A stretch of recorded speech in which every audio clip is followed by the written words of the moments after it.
It starts with a simple question and ends in objective reality. Through our journey from there to here, we find one another and ourselves. And as the next 24 hours breaks free from our last, we gaze onward in reflection of the day. Come to your own conclusions. Stay vigilant. Welcome to the Daily Wrap-Up.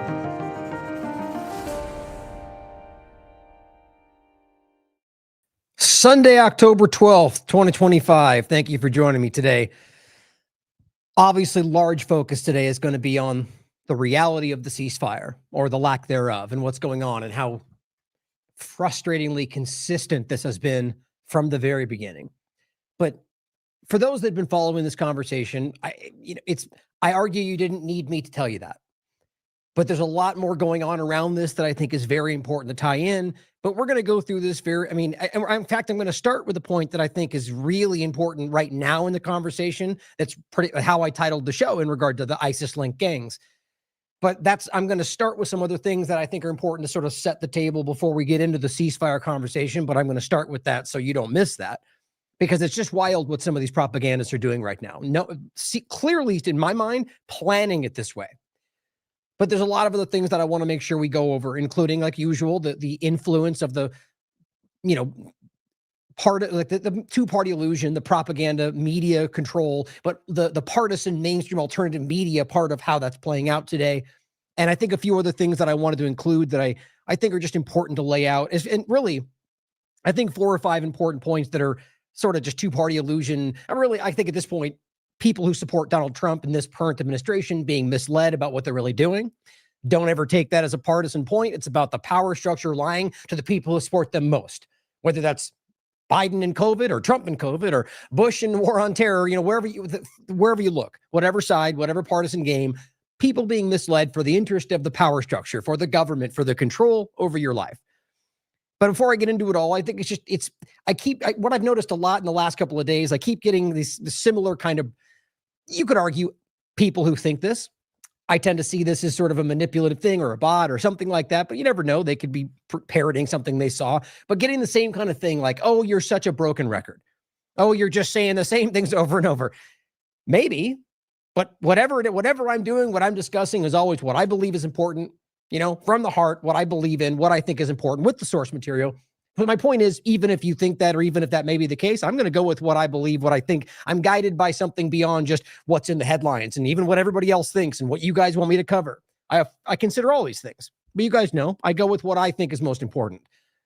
And what's interesting is during COVID, what did we talk about? The first few months, even 6 months. Oh my God, you're still talking about COVID-19. I can't believe that. We all know how that turned out. You're still talking about Epstein. Very similar how this always tends to work.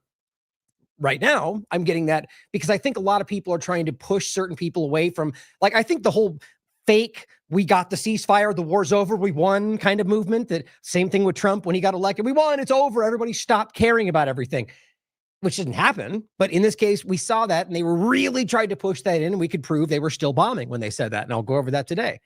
But I think there was an effort to try to just, force this back into the where it was before, which I don't think they realize yet is not possible.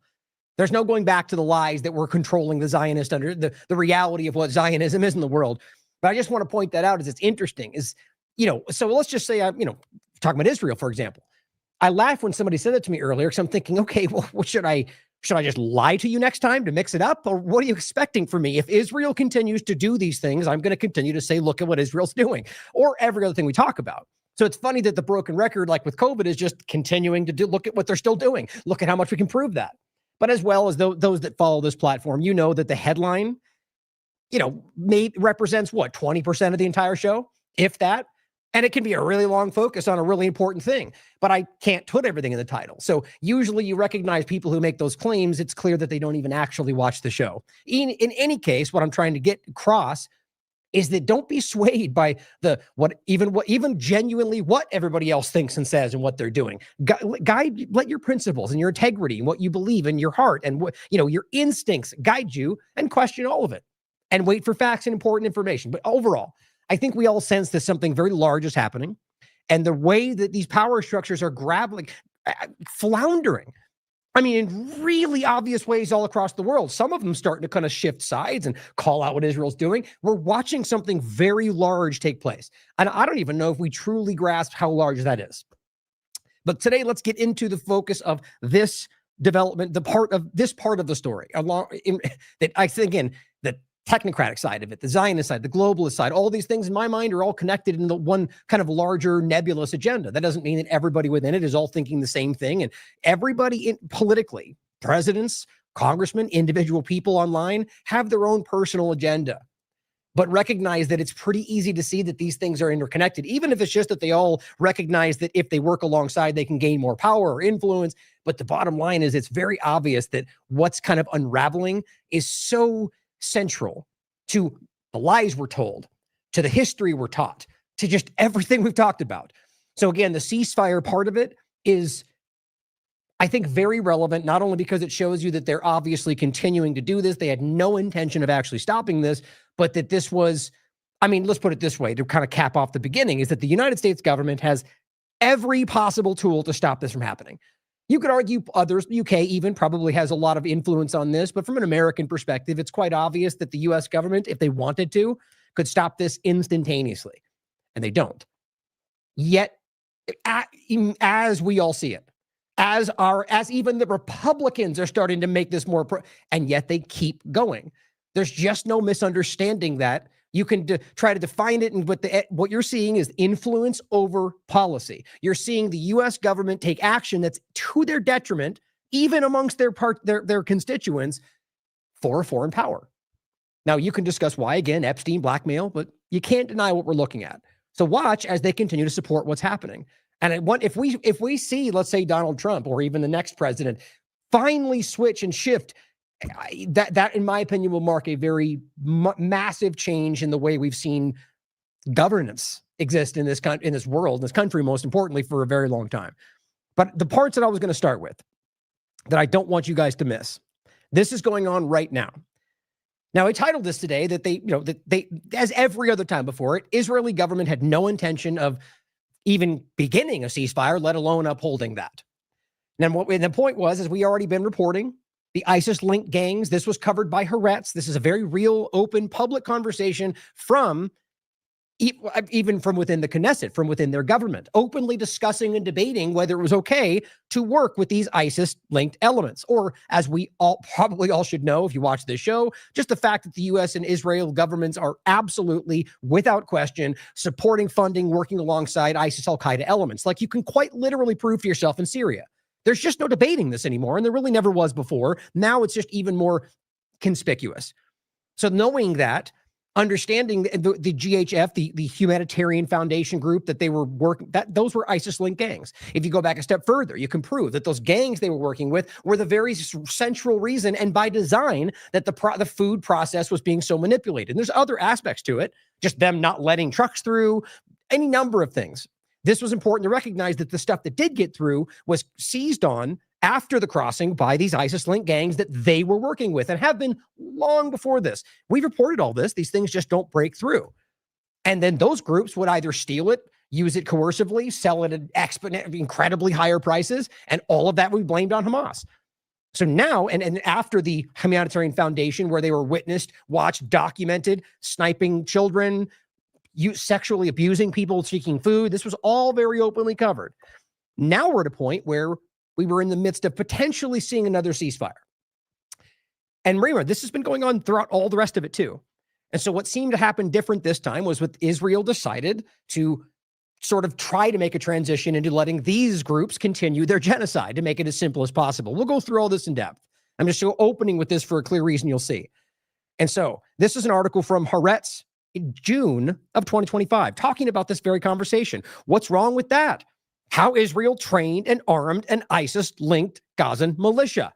Not Hamas, not random Palestinians, a specific group of ISIS-linked people in Gaza they used to blame everything on and pretend it's Hamas and to control and, basically outsource what they do, like what they even do with the Palestinian Authority, by the way. So keeping this in mind, and as well as the fact that in Syria, this is 2024, we covered this. What were we saying then? literally ISIS members with ISIS patches. And you could take these images and reverse image them. Look for where they came from. They were after the moment that the Jilani terrorists were allowed to take over all of Syria. And once they were done, as the title reads, as Israel further occupies Syria, Western-backed ISIS patch-wearing terrorists begin execution. There's live videos. So all of this is undeniable. So this brings us to where, as of yesterday, and I will reference Syrian Girl, by the way, this is where I saw it first. This guy, Mayor Tusi, who I'm not familiar with, founder of Tusi TV official geopolitical news channel, he says, referencing, by the way, Visor Guide 24, which is it's an intelligence asset, guys. This is not a real news channel. They get caught constantly sharing false information, distorted and dishonest content. And people like Elon Musk will share them regardless. So same with Alex Jones, Laura Loomer, reflexively share it. Okay. This says Hamas returns to the areas of Gaza, Israel with withdrawn. Hamas returns to the areas of Gaza Israel has withdrawn from and starts rounding up people. It's not what's happening, guys. And this guy says a lot of Gazans will get murdered over the next few days by Hamas, just literally setting this up. As of right now, here's where this is how this is going down. These are ISIS-linked gangs that we can prove are being facilitated through Israel. This guy, by the way, who is seemingly one of the people acting like, because we're not jumping up and cheering for something that's not even happening after those people just committed genocide. Somehow this is the Dinesh D'Souza guy acting like people who we shouldn't be cheering because, again, let's make the point that if these people, which they did, just committed genocide for a year and a half, Donald Trump part of it, Biden part of it, the U.S. government, and let's just say they ended everything today and literally gave everything Palestinians wanted to them. Are we supposed to cheer them for doing what they were supposed to do in the beginning, despite the genocide? It's insane logic. It's not logic at all. They're trying to distort the reality. So he's been doing that. He comes out today and says Hamas gets ready to execute 3 dissidents.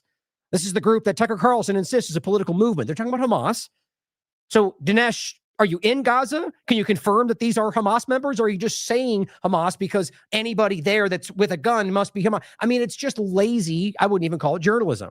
Can anyone give an explanation for why a smart guy like Tucker, so immediately kicking it off to go after Tucker, make fun of his comments? These are not Hamas members. And the reality of this is very easily done. And we'll go over this as we get through it. Pay attention to who's not sharing or talking about this, as Brandon Tatum. Abu Bakr Abed, a journalist, says this is an old video. First of all, recognize that. And this is still point. These are the groups we've been talking about. This goes back to well before October 7th, but very much so after that. So not a new video, still covering the people that are not Hamas, but it says it was before the ceasefire. Secondly, these are the collaborators with Israel and caused unmatched suffering for Palestinians. Stop the propaganda and lies. Why can't you live without lying? Okay. Now, I'm not telling you to blindly trust this person either. But I want you to think about how obvious this is and see how the construct has been set up from the very beginning. And their Israeli media are literally telling you that they are working with these people. Read the article. It's not hard to understand. This is the very guy. Actually, I'll grab this one too. An interview on this exact topic, also demonstrating our value, by the way, since we were talking about this along with plenty of others like Ryan Grimm and Dropsite News. This is from June 2025. What's next for the U.S., Israel, and Iran? And we discussed exactly this topic, the ISIS-linked gangs, that guy in particular, with the GHF and the lie of the food program. We proved it then. Include that one for you as well. So the point is, these guys are the ones they're talking about. They're reporting on these people literally being like, and they're pointing the food truck hijacks and everything we're talking about. And that's not just because it's all being dumped on a possibility. These are easily identifiable points that we've been proving for months and well before that. So keeping this in mind, keeping them in mind that they were literally setting this up to be like, get ready for all of them to die. And now we start seeing these groups, and not because of this video, mind you, because this is what we can hear reports of. And they're trying to grab a video that's old to make the case because this is coordinated. I don't know whether Dinesh is aware he's being used or legitimately just propagandizing for Zionism. I don't know. But we must understand how important this is right now for them because they've lost control of the narrative. They are desperately trying to regain some level of control to be able to just shove this thing over the edge into where we get to a point where we don't have any control of the narrative anyway. You know, technocracy, whatever you think is coming. Now, keeping this in mind, we're going to come back to that as a larger conversation. Now, I wanted to start with something just to give a shout out to somebody who needs your help.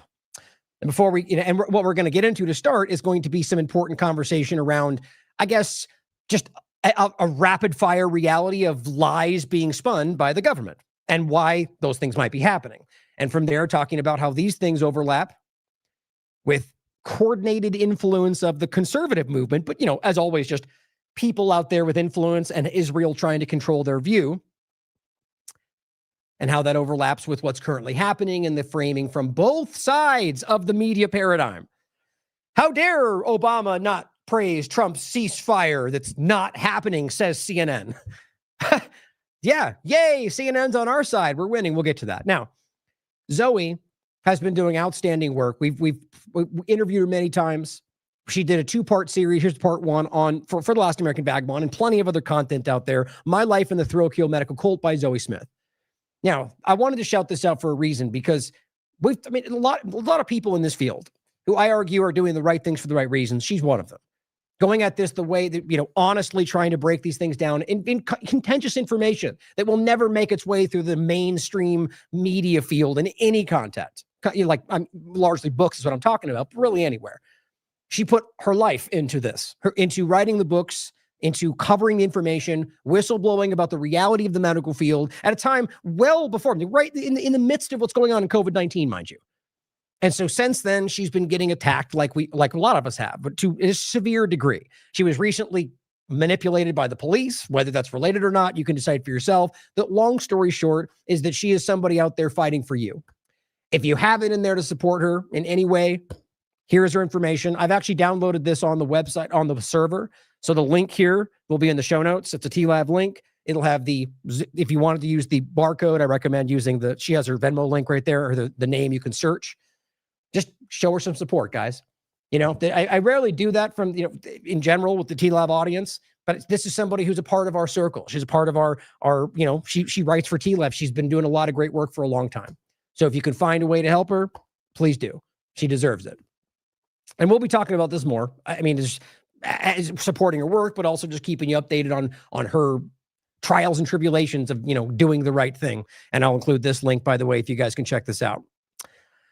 Now let's start with some double standards, hypocrisy, lies from rapid fire position of just the two-party illusion, but currently the Trump administration. You might have seen this. This has to do with the Second Amendment. Now, this is going to be very quick. Individual points that I think are very relevant in a larger sense.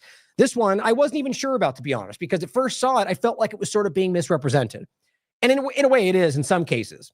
Quick point is that ultimately Pam Bondi has a bad track record when it comes, as I'll let this guy explain for you, the National Association for Gun Rights.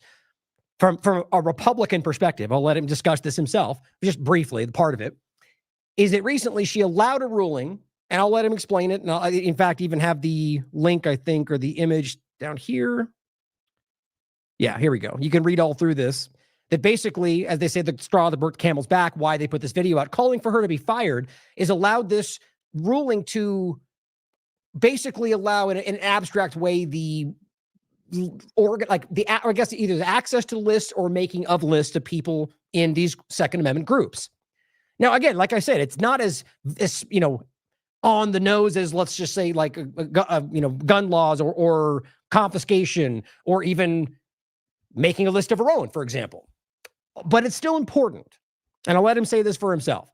Now, I agree with this, and it's not just her. It's a lot of this, as he calls it, a death by 1,000 cuts. It's the kind of way they do this today, knowing, well, it's hard to say that today when you've got things like Stargate and mRNA platforms in the midst of a world where they told you those would go away. My point is that usually it's slow roll, right? So you don't get too upset. Oh, well, there's a reason for that, and so on. Here's what he had to say about this, as this is the National Association of Gun Rights president, Dudley Brown, breaking down why he made the decision to call for her to be fired.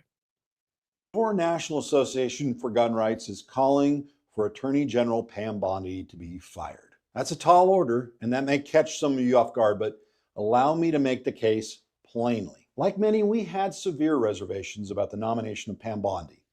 She didn't have a record of anything so extreme as supporting assault weapons bans, but she did have a tendency that I view a bit more pernicious. You know the phrase, death by 1,000 cuts? Well, Pam Bondi has held that knife more than a few times in her political career, and it's always the cuts from a supposed friend that hurt the most. When a Democrat stumps for full-blown confiscation, you and I at least know where they stand and what the threat level is if they were to take power. What is often more dangerous is when you deal with Republicans, particularly the kind who care more about image and polls than you do about restoring God-given rights. Make no mistake, I'm not saying Bondi is cut from the same cloth as Feinstein or Schumer. She's clearly better than whomever would have been in her place had Kamala Harris been elected. I can't, you know what kills me? Who knows if he even believes that? But it's like the requisite, I'm not the other side kind of tap dance. Is that true? Who knows?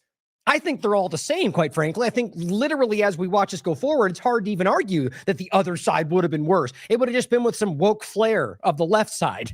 End of the day, the agenda seems to be the exact same as people like Jason Bassler, myself, the IMA, we were all talking about.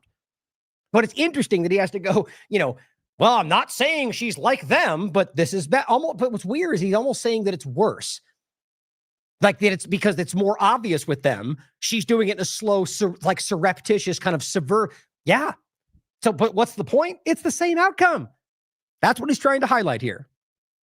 But is that the only standard by which we should judge? If that's the case, we should just pack this whole thing up because the bar is so low that we would never be able to mount a grievance. But gun owners didn't show up at the polls to get some slightly better than complete destruction of their fundamental rights. We were promised not simply a casual defense that the Republican Party has begrudgingly granted us over the years. We demanded and were promised real, tangible reforms and a reversal of decades of abuse. Some in our circle have been disappointed with Bondi over what they perceive as a lack of positive action.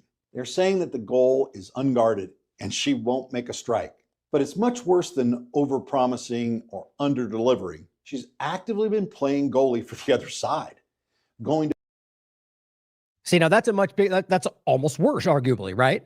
That you're essentially in a very, I don't know, in other words, surreptitious, like just secretly behind the scenes working to help the other side. But again, if you're smart enough to see beyond the obvious two-party illusion today, you'll just recognize that what she's doing is using the two-party division to help the power structure take your rights away, which is what both sides do every single day, that from what I can tell. Great lengths behind the scenes to protect state power at the expense of your Second Amendment rights. And that is far more egregious than disappointing. That is active sabotage. Right. I refuse to believe this is the best we can get. This year was and still is the greatest opportunity for gun owners in my lifetime. And that opportunity is being woefully squandered in real time right before our eyes. I mean, you could argue that it's the best opportunity, but that's only framed on the idea that somehow Trump and their team are more amenable to the idea that I don't see that anywhere. I see a lot of words. I see a lot of bluster and claims. They love to fill your ears with all the things you want to hear, guys. Most any politician, they're just a special kind of ridiculous today. I don't really know why exactly. I could give you my feelings on it, but we all see it. There's something very bombastic about what's going on today. Maybe it's just that they're out. I mean, who knows? You could decide for yourself. But to me, you get it. It's just, I think it's very clear that this is, I would rather somebody come in front of you and say, here's what we're going to do, as opposed to them acting like we're helping you and secretly doing that to the same degree, right? Wouldn't you rather at least know what you're confronting? I would. If you don't believe me or you think that I'm being unfair, let me walk through her record before her nomination, what she has done since, and then you be the judge. But be prepared. This is a very long list. And I bet you most conservatives have no idea or don't frankly care because Trump said you're supposed to support her. So that's the order. Don't counter signal the leader. So what a lot of them think, I believe it's the minority, and I believe those are the team sport politics screamers at the top, but they've got the most reach and influence. I don't believe the majority, though. The straw that broke the camel's back came this week when she convinced a federal judge to demand the member lists of two national Second Amendment advocacy organizations. Right. So essentially the way I frame this is, there's a list. They demanded those, which they're compiling a list of their own. That's how I would view that. Right. But that's just my bottom line is that's a line that's crossed for people that are, rightly believe in the Constitution and your privacy and the overlapping of the Second Amendment. But more on that in a moment. Let's start with her record as Florida's Attorney General so we can kind of establish a pattern. Now, I'll let you watch the rest of this. The bottom line, if you can suss it out, is that it's not a good track record. And she's clearly done a lot of things in the past that are counter to your constitutional rights. By the way, it's not a secret that Trump has a very similar mindset. the firearms first and then go to court, because that's another system. Because a lot of times by the time you go to court, it takes so long to go to court, to get the due process procedures. To go to court would have taken a long time. So you could do exactly what you're saying, but take the guns first, go through due process second. Says the person who has either no understanding of how the Constitution works or who doesn't care about it. Simple. Now, yeah, I know he's talking about mentally handicapped. It's irrelevant. If you're the person who's suddenly going, but asterisk allows you to ignore it, then you're the same thing you made fun of on the left. Shall not be infringed doesn't say but pathogen. Remember all that? It's the same thing. And so what's he arguing right here?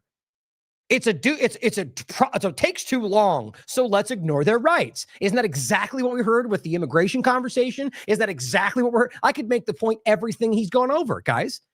But again, I believe most conservatives are somewhere aware of this, are uncomfortable by it, and hope to God that he's got some longer plan that will work out for the benefit of the Constitution. Stop doing that. Just acknowledge that it's wrong, regardless of whether it ends up being okay. That's the very Machiavellian ends justify the means. It's not the reality of where we are, frankly, and I think you know somewhere inside that that's not really how it's going to end up.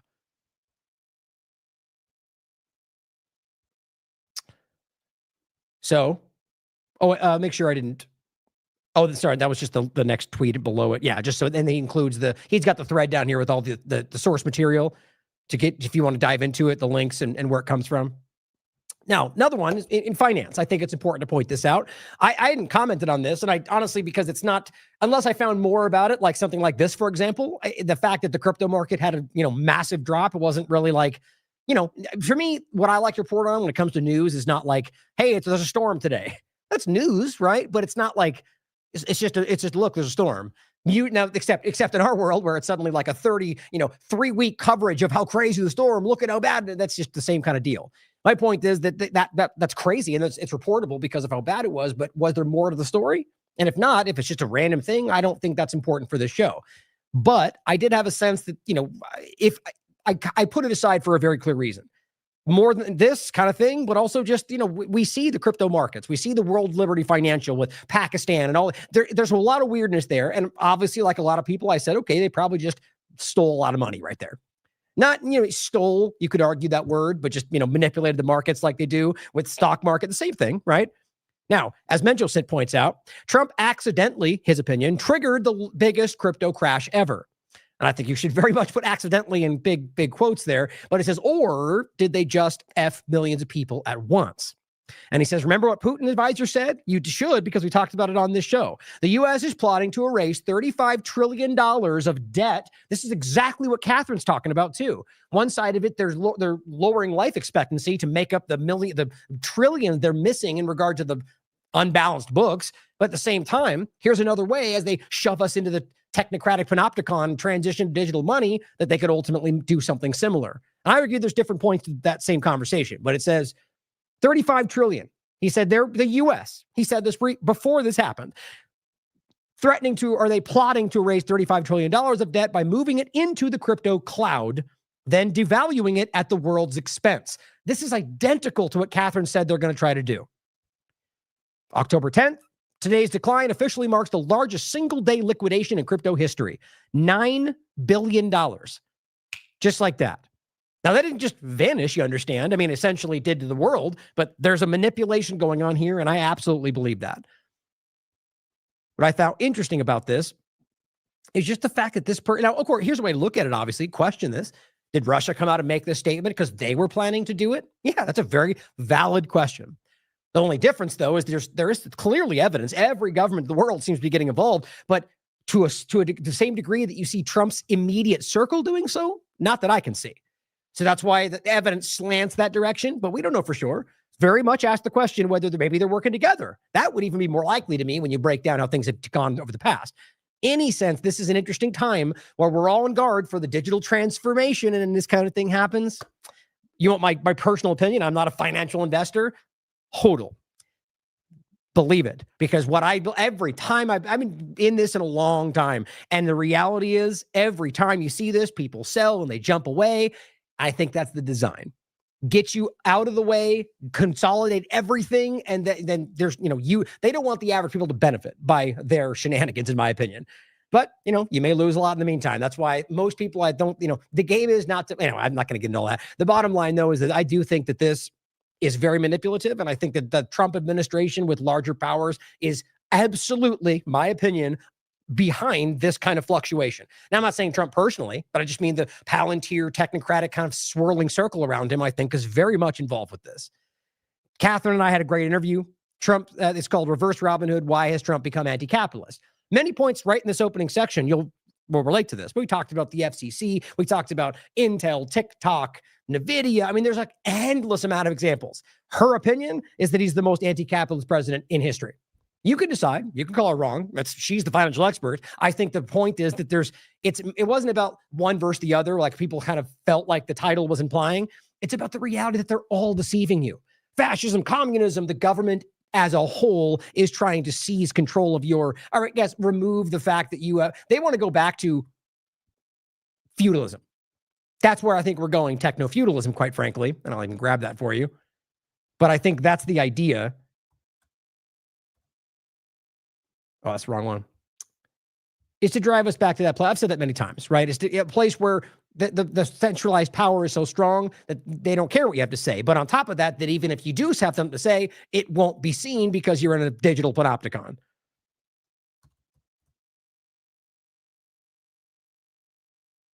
That's weird.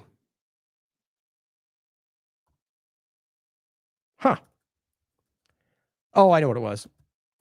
There it is. Pronomos Capital. Very important thing to remember. I'm telling you, it's going to get... Whitney just put on a great article on Unlimited Hangout, by the way.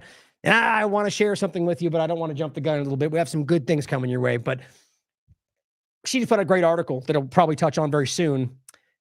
And it has to do with exactly the same thing, like the startup kind of freedom city thing. Telling you guys, there's a very alarming reality around this. But Pronomos Capital and the rapid transition to techno-feudal state. That's the world they're building for us right now. Under the guise of, saving you from the other bad thing, whatever it is. Both sides will play the game. I'll include all these for you. But make sure you watch the interview with Catherine. I think it was very insightful. And my point again, though, is that they just lie to you guys. They play you off each other. They convince everybody that they're, fighting the power and ultimately leading us all in the same direction for all of their benefit. Now, in regard to their finances, let's not forget, right, that we're talking about so much. I mean, the financial manipulation is absolutely insane. You have an example right now overlapping this with the shutdown, which, hooray, I'm glad, regardless of the game. Like, first of all, can I just say how stupid it is that every single time, where are all the people like us that watch this stuff every time? Every time this happens, and I laugh about it. The refs shut it down, let it go. They play this game. As Massey points out, why do we have all of it consolidated into one massive bill we all have to argue about? So they can abuse it like this. So they can play the game and insert writers every 10 seconds about Israel. It's what's going on. Not always about Israel, but it's a manipulation game. The point is, how embarrassing for Vance or anybody else, a Schumer shutdown. It's both sides of the paradigm. You can't have a disagreement with one group. How stupid they think we are. Yes, clearly, I think they're using this to muscle in the things they want. It's the same exact difference from both sides. Let's just even say it's exactly what they're saying. And you got the left who has one thing they want, and they refuse to give it up unless you give it to them. Okay, fair. And they're holding this up. Okay, what are you doing? Saying, well, we don't want that thing, so we're going to hold it up until you say no. It's the exact same thing. They'll argue, well, the thing is bad for you, and they'll say, look, it's good for you. It's the same game, and it's so irritating. And I think everybody knows this. Most importantly, the people who are out there going, Schumer, shut down. They know. They're not stupid. They just think you are. Please prove to them that you're not. That I see every day. It just kills me how stupid all this is, and yet we have to pretend like it's real because the Benny Johnsons and Jones of the world are out there screaming whatever they're told, and it makes people think the majority has this very small-minded opinion. The point, though, is that both sides always allow this, and they benefits both of them. And right now, look at what's happening. Yes, the left loves to go Trump bad and authoritarianism, but are they doing anything? Is anybody? No, never happens. Not left, not right. Is Pelosi in jail? No. Is Obama in jail? No. Comey, James? We'll find out. I highly doubt it. And I think the evidence already shows they know it wasn't going to happen. It's a game. So my point is that when this happens now, look at what Trump's doing. Look, I've got unilateral power. Now, why would they make Anyway, it's always constructed this way. What I'm going to make this point about now is that here's just a clip showing you that there's military personnel who are in lines for food because they're not getting paid. I mean, that's not even the point I'm getting at. It's the overall money situation about it. But I think it's interesting that's, it's the left's fault that it's happening. You're both allowing it to happen. And all it really shows you is that, I mean, look, all of this needs to go away, in my opinion. The money, people Step suffering aside for here, there is quite a bit of military members and their families in line because of this government shutdown. We're in day 9 of it, and they're here for a food pantry. There's all sorts of food that is available, and I spoke with some military member spouses, and I spoke with some department heads here at the ASYMCA on why this is so important. What's the difference in the amount of people that you've seen from today to previously? So when we first started coming, there definitely wasn't this amount of people. It was a lot, but it wasn't this amount to where it wrapped around the building. Yeah, I mean, the point is obvious, is that so they're needing to do that because they don't have any money, or at least not at that moment. But shouldn't have a standing army. So right, I mean, if people get dependent on these things, then they point to that dependency to rationalize why it should exist. It's not something that we should want. It's not liberty or freedom, in my opinion, but people will disagree. Anyway, the point is about the fact that it's happening and they want to blame each other.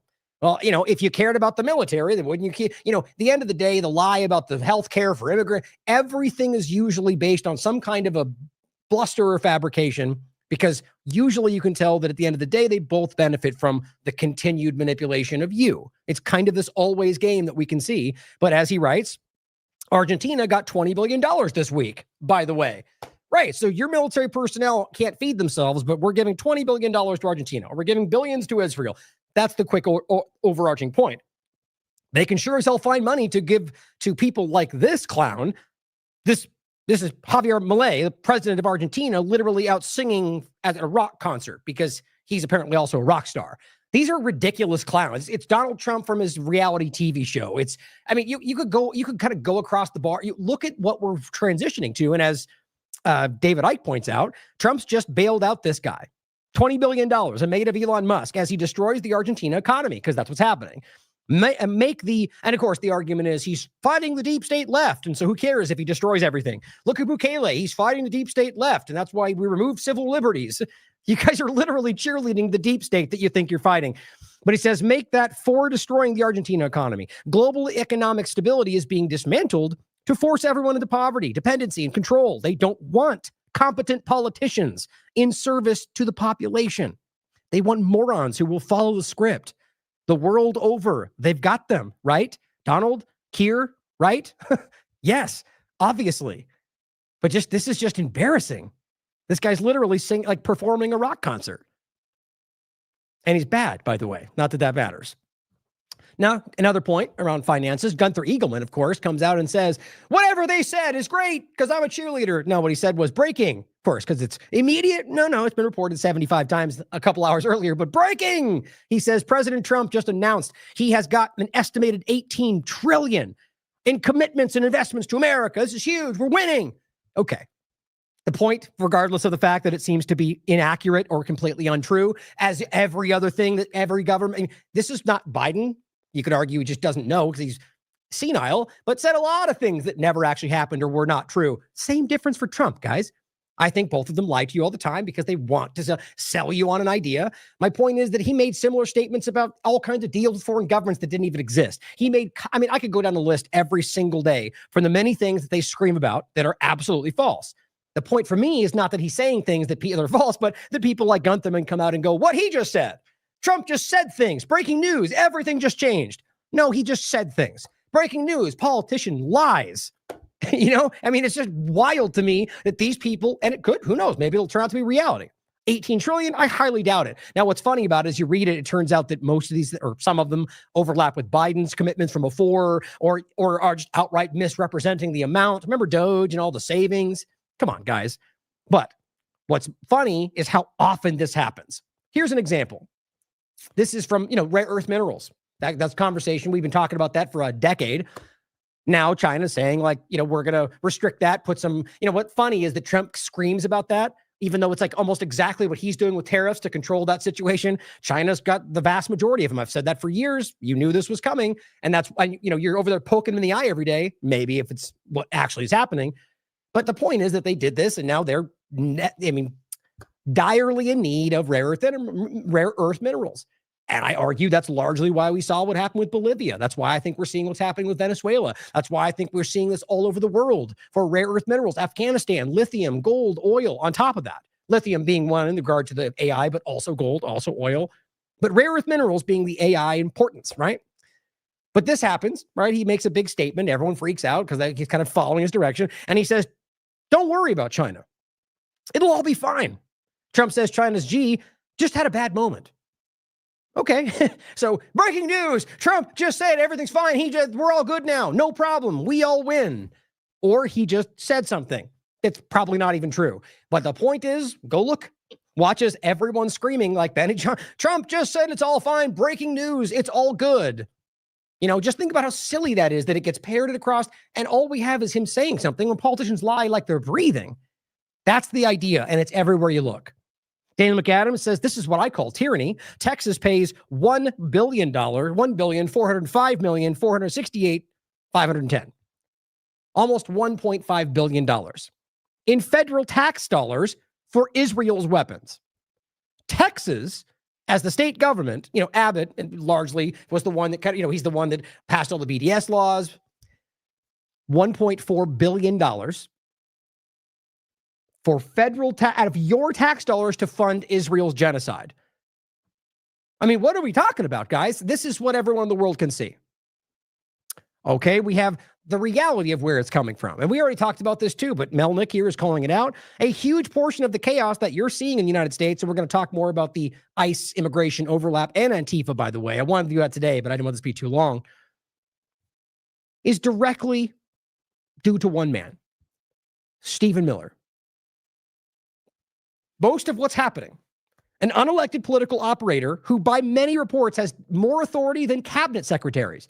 He is superseding Rubio. That's been shown by many reports, including from directly the White House. This is, I think it was it Trump or I forget which one it was. I think it was Trump actually. Basically saying we're referring to Stephen, who is over Marco Rubio. Think about how wild that is. And what he is doing as an advisor is basically controlling the policy for a foreign government, in my opinion. He's a very, very open Zionist. What you have to understand is that, like we said with the ethics pledges and everything else, this is even like people like Musk and the rest didn't do that, but he's an advisor. And I think you really, let me put it this way. At the very least, ask yourself, be willing to entertain the idea, even if you think I'm crazy. Is it possible that Stephen Miller or anybody in that position could be put there by a foreign power? Or let's just even say a lobbyist group that has convinced Trump that they're working for him, who actually works for a foreign power. You could make it China if that makes you feel better, and ask yourself how likely that is today with what we're seeing if this guy was literally doing everything he could to make China better. And it says Stephen Miller has emerged as the key force behind efforts to expand Trump's authority, from sending troops into cities, accelerating deportations, to even marginal lethal strikes at sea. Miller's reach is extended into foreign policy as well. Think about that. While multiple current and foreign officials describe him as the leader, alongside Marco Rubio, of a counter-drug mission that has carried out lethal strikes in basically around Venezuela. It was Miller, not Hegseth, who led the internal push earlier the year to use the military to target drug cartels. Miller. Why? Because I think very obviously the international dynamic around the ocean and bombing them, maybe the flotilla and plenty of other things, is what Israel wanted. It's insane to me that we can see this plainly, and the people who should care the most seem to not care at all. Here's Marjorie Taylor Greene, by the way, coming out and saying the truth. I just think this is fascinating. I question her like I should do all of them, maybe more than some, but what if she says the correct thing, I'll share it, like I said about anybody. But I find this really interesting. Here's what she had to say. You think about it for yourself. Costs have not come down. I myself can tell you my apartment here in Washington, D.C., the electricity bill is $100 more than it was last year, because you can look at your own bill and look at costs. Prices have not come down. That is a reality. People's wages have not gone up. That's another reality. And so Americans are continuing to have a very difficult time. Right. Okay. Is she lying to you? I mean, look, put it this way. You guys can do the same thing, right? I think it's pretty collectively obvious that that's, we're, you could argue it's, a rise until the tariffs come and we all succeed, whatever. At this moment, it's not happening. People are paying more. They're getting less. It's not new. Same thing with the last administration. Okay. That's pretty objectively clear. I think we're honest. We can agree with that. So Cat Turd says, first of all, Andrew Bates says, Marjorie Taylor Greene fact checked this White House lie earlier today. Prices have not come down. That this is a reality. People's wages have not gone up. That's what she's saying, as you heard. Cat Turd says, Marjorie Taylor Greene, Democrats' new superhero. Well, we already know from this person who's publicly said, even though it's true, don't say it because it hurts the team. Simply just saying, well, the truth you shouldn't say because it helps the other side. This is the largest driving factor of these absolute children with the largest influence in the room. You think that? I mean, look at David Icke's point about the morons in charge. It's the same point here. They want the least informed people with the loudest voice so nobody hears the information. God's Warrior USA. But there's a lot of these people, by the way, and I think this is the majority. I really appreciate this. Clearly, if you look at the count, this is a very strong Republican Trump supporter. And it says, this is the second post this person writes from a larger influencer account mocking her. He says, the person says, though I don't really care for her, what she is saying is true. My utilities have more than doubled. I'm shocked. Groceries aren't down. Homeowners insurance is up. Car insurance is up. Taxes are up. Health insurance is up. Rent is up. Prices for goods in all stores are up. Wages are not going up. She says, so tell me, are you upset that this may reflect on Trump and would rather cover it up than call it out? I love Trump, but I'm sure won't cover for things that need to be addressed. Guys, I stress this so often that I'm sure it frustrates people. I believe if you care to look broadly, this is the majority of conservatives. You could say 51% if you want. That's still the majority. I think that this is obvious because I think in general, left and right, most people aren't ridiculous, blind following, sycophant cheerleaders. They want a certain thing. They're willing to ignore certain things to maybe think their team can succeed. But at the end of the day, when you've got full crazy, full Zionist, these people won't take it. And they're calling out people like, even look at the engagement on this. Like, that's very low for his very, very, very large account. You need to look at the writing on the wall, guys. Trust me, people. Don't try, look for yourself, but just know that I think it's very easily provable that these people are not the majority and are losing influence every day. For things like this, by the way, this is the rapid response account, Trump sharing from his Truth Social, basically saying, I don't want to read the whole thing about DEI and what he did with the colleges, right? And Glenn Greenwald says, Trump says that the changes he is forcing private American universities to adopt, which it's so obvious this is a violation of any number of things. First and foremost, that we shouldn't have the funding from the government going to schools anyway. But overall, at the end of the day, because they're coercively using that and saying you have to say certain things or not because of it, this has been roundly upheld by the Supreme Court. Just like you did with the FCC, you're threatening action if they don't do something, and then that has to do with speech, then you're violating their rights. This is not hard to understand. You have people that have an interest in one side and try to pretend like they don't see how obvious it is. And he says, he's telling you that the changes he's forced on the universities to adopt are designed to prioritize merit and hard work before group identity. Except when you literally read the documents, it's obvious that's not true. As even Glenn has called it, DEI for Jewish people. He says, how are the new DEI programs he forced Brown University to adopt? Or here they are. See for yourselves. This is consistent with the claim, or if it is. And you can read through it. It's shockingly, it's very, basically, as he said, he's created a special class in this circumstance around everything is real, but around Jewish identity and the Holocaust and everything else. Whatever you think about it. That's not merit-based. You're clearly slanting in one direction. Whatever you think about how valid that is, they're just lying to you. And if you want to read the comments and recognize how many conservatives are very much seeing this, it's pretty clear. One quick thing I want you to note on the whole woke left, right, lie, everything. Here's just one of just about 100 I could have shown you if I didn't want to take more time. Oh, remember the USAID that supposedly closed down and no longer exists? Well, here's a new contract for, well, overall, almost $1 billion. And as of the 30th of last month, Donald Trump's administration gave $25 million for I guess the purpose of modification to the obligate additional funding, meaning not going to stop, which is obvious. And you can go down and see there's funding there. Well, that was zero, but the ongoing continuation. Remember how I told you that in the first place? And everyone was, trying to push back? That, it says zero. Well, my point was they did that because they weren't canceling it. It's continuing, like I kept trying to prove to everybody. And here you go. Now that you've stopped looking, there's $25 million for USAID to work with Credence Management Solutions. Whoever knows what that's even really about. This is my point. USAID is a regime change engine doing who God knows what in the world. There's one. Look it up for yourself if you care to look. Goes all the way until 2028. And my point to make clear again is that was funding that took place under Trump's current administration. Here's another one. Hey, look, USAID. Chemonics International goes until 2026.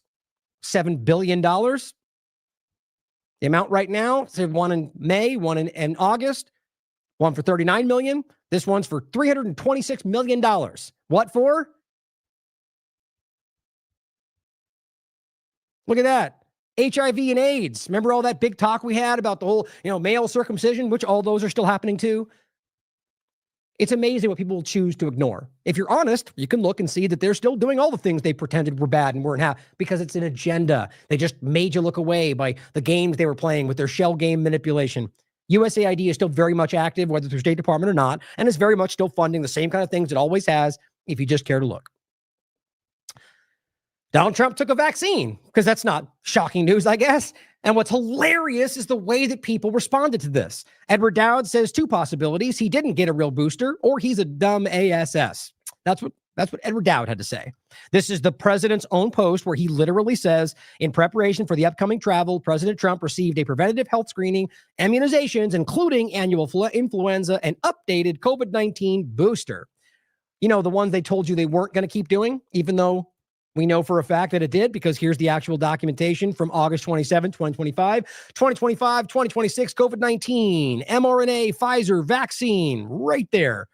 Yeah, that's going. That's continuing. That's not stopping. And if you care to look into the rest of the information, the truth is that neither are the rest of them. All the lies they told you about that, I'll include the episode if you want to check it out. They really did pull a number on people with this one. But Trump admin leans into self-amplifying mRNA shots under the guise of ending mRNA. You can go through it if you care to look. It's a large conversation. The truth is they're still absolutely leaning into all of it. But okay, so Trump gets this, and I said, Donald Trump just claimed to get yet another COVID shot. And I didn't say claimed because that's the way to cover it. In 2025, the one all his blind supporters want you to believe he's somehow fighting to expose. That one. See, people like Julie Donuts doing their job come out and 158,000 followers for God knows why. People actually believe Donald Trump took a vaccine, laughy face. Okay, do you have some kind of secret evidence that proved that he didn't? I'm not saying I know for sure. He could have lied about it, right? Because we're not children. We can consider that, unlike most partisans. But you're blindly going, you're so dumb that he said he took it. And so your take is, he's fooling you somehow by allowing children, women, and everybody else to think that it's okay to take? Woo, he got you. He's playing the Democrats, even though tons of Republicans get these shots. I mean, what are we talking about? This is pure stupidity and blind assumption in a self-serving way. I don't know for sure, but this is the funny, well, I'll just say this first. As 5 times August writes, well, it doesn't matter whether Trump has taken the COVID shot or not again. Well, it does to a degree, because what matters is that he's still trying to influence the public to take it. And people like Julie know that, or they're not smart enough to be able to piece it together, but most seem to, and they ignore it because they feel like it makes them look wrong. It says he's never once had a bad thing to say about the beautiful thing that's injured or killed so many. Do you recognize that? How do you look past that over and over and over again? Well, here's what somebody's saying, and this is how they do. He goes, if you believe that Trump took a COVID shot, you clearly have no understanding of 5th generation warfare. I mean, so you're blindly assuming because you think you know what his agenda is? This is just childish naivety. And he goes, this is how bringing the COVID shot front and center. This is now bringing it front and center. This is the game like when he goes, Borla, come out here. And they go, boo. And they go, we got him. And then went on to make $1 billion deal with him, because got him, right? It says Fauci's on deck. Dark to light. These are QAnon nonsensical posts. Could it be right? Of course it could. Is it? Has it ever been? Most likely 99% no. This is insane to me. And I think these people might very well be manipulative like assets for all we know. I'm not saying I know that. What I'm saying is this agenda clearly is in their benefit to convince you to ignore what you're looking at because wink, wink, there's going to be an end. Trust the plan, guys. Even if it takes 75 years to maybe happen and then maybe not probably anyway. It's wild. So he took the shot, or he claimed he did, and allowing everyone else to think they're okay. And they all want to convince you that he's secretly playing 7D chess. I mean, even if you think that, are you actually arguing that it's okay with you that he would do that and allow other people to take it? To do what? To ultimately stop it? It's just this, it's confounding. Well, let's talk about certain things that I think are being flooded in the conversation right now more than ever to distract, but also recognize whether it's Pelosi or Obama. What do we keep getting? They're treasonous traitors, committing terrorism, and then nothing happens. Over and over and over. I want to see something happen. Even if it's just Democrats, if they're criminals, put them in jail. I want to see that. But we have to keep acknowledging that every time they come out and do things like this, where's the follow through? Just because they say things out loud and then Benny Johnson points to it does not make that real. Donald Trump says the Biden FBI placed 274 agents into January 6th crowd. We're back to this again. Yes. I'm not denying that. We all knew this. We've reported this for a year or more. Or even more than that, actually. Long time. Good. Do something. That's what Trump is saying. If this is so, now he's even watering it. Maybe it's not. We know it's so. And he says, a lot of very good people will be owed big apologies. What a scam. Do something. Who is he talking to? I mean, guys, take a second and think about this. Who the hell is Trump talking to? Is he not the president? Is he calling for some other government to act? What is he talking? See, he has the power. He doesn't need to post about this. He could have been day one going, Bondi, cash, do something about it. He's not.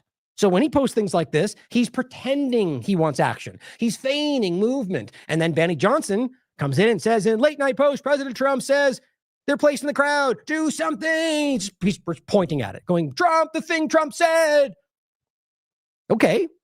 So tomorrow, next year, okay, Benny, when nothing happens, can you add this to the list of the 17 other things you think? Nothing happens. Where's Obama? Where's Bill Clinton? Where's Gates? Why aren't they in jail? What about all the people you said stole Social Security information?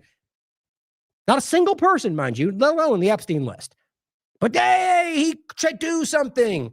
He's calling on himself and his administration. So, okay, let's just even say he accidentally posted the thing for Bondi. Maybe he's going, Bondi, do something. Okay, fair enough. When Bondi inevitably does not, well, they'll call for her to be arrested or her to be fired, which will probably be you're fired, move along, no criminal accountability. And then the cash will be the next one. Probably the line it'll go in. Overall, just to make you think that he cares and it was only that secret Democrat or whatever you call them when they leave. And nothing happens. Well, here's Kash Patel on the 11th. Our FBI is delivering results. I mean, come on, you can yell that all you want, bud. You can keep screaming that online. It doesn't make it any more real. He says in 7 months, 4 of the top 10 most wanted fugitives were captured. The same number the last administration got in 4 years. I mean, honestly, is that true? It's not even the point today. It's funny how often they just yell things on this platform and don't even turn out to be even remotely true. Or you find out that 2 of them were arrested before he got into power. Who knows? My point is not about whether that's the reality. And let's just even say he got 4 top wanted. Is that what we're even calling for? Is that what we think is supposed to be happening right now? Not the people that support him. Maybe you do. I think in a general sense, yes. But anyway, the point, this person goes, hey, less than 3 months until the statute of limitations expires on the January 6th Fedsurrection. Yeah, because they're not going to do anything about it, guys. They've known about this for a very long time. And Kash is trying to go, look at this. And everyone's going, we don't care. Where's the Epstein list? What about all of these different things you've been saying? Well, you're going to get a lot of this right now. This person, funny enough, this is a larger, 218,000 random account. It's kind of this Maggle Circle J, kind of just everyone's following each other and half of them are bots. It's the same thing on the left. But this person goes, whoops, January 6th was an op, showing this thing right here. Breaking news, everybody. The thing that I said, guys, old news. How long have we talked about this? This very same picture, the same guy who literally was part of a left-leaning group, who literally was on film going, we tricked them, we did it. You think they don't have that, guys? It's public information. It's all over their, they don't care. Especially don't care about the Azov movement being present, yelling things in Russian, that Israel's involved in. Nobody doesn't want to hear about that. The point is, this is coming out and it's getting all this reach and everyone's sharing it, but nothing's happening. And it never did in the first place. They're just repurposing things that were already present for new people to the conversation so they get distracted from what they're watching right now. That's how I read it. Same thing. Can you feel it? January 6th is starting to fall apart. That's long since happened. To anybody who cares to look at the information, they're just saying, yeah, it's an operation. Yes, we know. I get old news. Long story. Not just because I posted it. It's been publicly discussed. There's been people in front of Congress that have made these points. So again, other people posting the same thing. So you can see this repackaged sharing of the same things over and over on all these different accounts to identical posts, by the way. And Nancy Pelosi, we've seen this clip 100 times. This person's posting this as if they just discovered it's breaking news. But yes, Alexandra Pelosi was on the phone admitting things we talked about many times. Pelosi very clearly, I mean, we've gone over this information 100 times over. All I'm pointing out is this stuff is public. You can read about it yourself. When nothing inevitably happens, here's one, January 6th, the false flag meant to blame Russia and you using Azov movement. The Patriot Front, January 6th, and the vanilla ISIS PSYOP, because it goes both ways, guys. Not just Antifa. It's all sorts of different groups. Whitney Webb interview, January 6th, the Azov Battalion and the war on domestic you. That's what's happening now. It was happening under Biden. Now it's happening under Trump. It's the same point. This is an interesting one to include. Ukraine and the new Al-Qaeda. Whitney wrote this for Last American Vagabond, March 2nd, 2022. It's just, this is Israel, a lot of different topics. This is an important shift to the new manipulation. And this includes everything we're talking about today as well. Now, Jason Bassett writes, MAGA used to scream tyranny at mask mandates. Now they're cool with curfews and federal troops. Bootlicking is the new patriotism. Strange times. He also says this, Trump gets in, the branding flips, and voila, just like that, the right's cheering for Agenda 2030. This is exactly what we've been saying from the very beginning. 2022, digital IDs, CBDCs, police state, pharma cartel, Department of Defense, mass surveillance, MAGA screaming angry. 2025, digital IDs, stablecoins, law and order, Pfizer cartel, Department of War, defending our borders. Happy. It's just a slight change. It's the same agenda. And the point we're getting at is all of this is a larger global Zionist technocratic agenda that I think is 100% being done to you with the involvement of Israel and a lot of other factors. But for the point of today, that's important not to miss. Jason Bassler says, starting today, the EU, their new entry-exit tracking system goes live. Anyone without a biometric passport, including Americans, now must provide fingerprints and a facial recognition scan to cross the border. Your body is now your passport. Welcome to the biometric age. I'm going to use this for a future show, but I'll just show you this image real quick because this is wild. This is real. I don't want to take time. I'll give the person a shout out when I show it on the next show. It was posted by somebody that we know. I can't remember who it was. I just pulled the image aside and I'm going to use it in a more of a focused technocratic show we have upcoming. But this was on the wall, HSBC, with a fingerprint with a QR code on it. It says your DNA will be your data. Wow.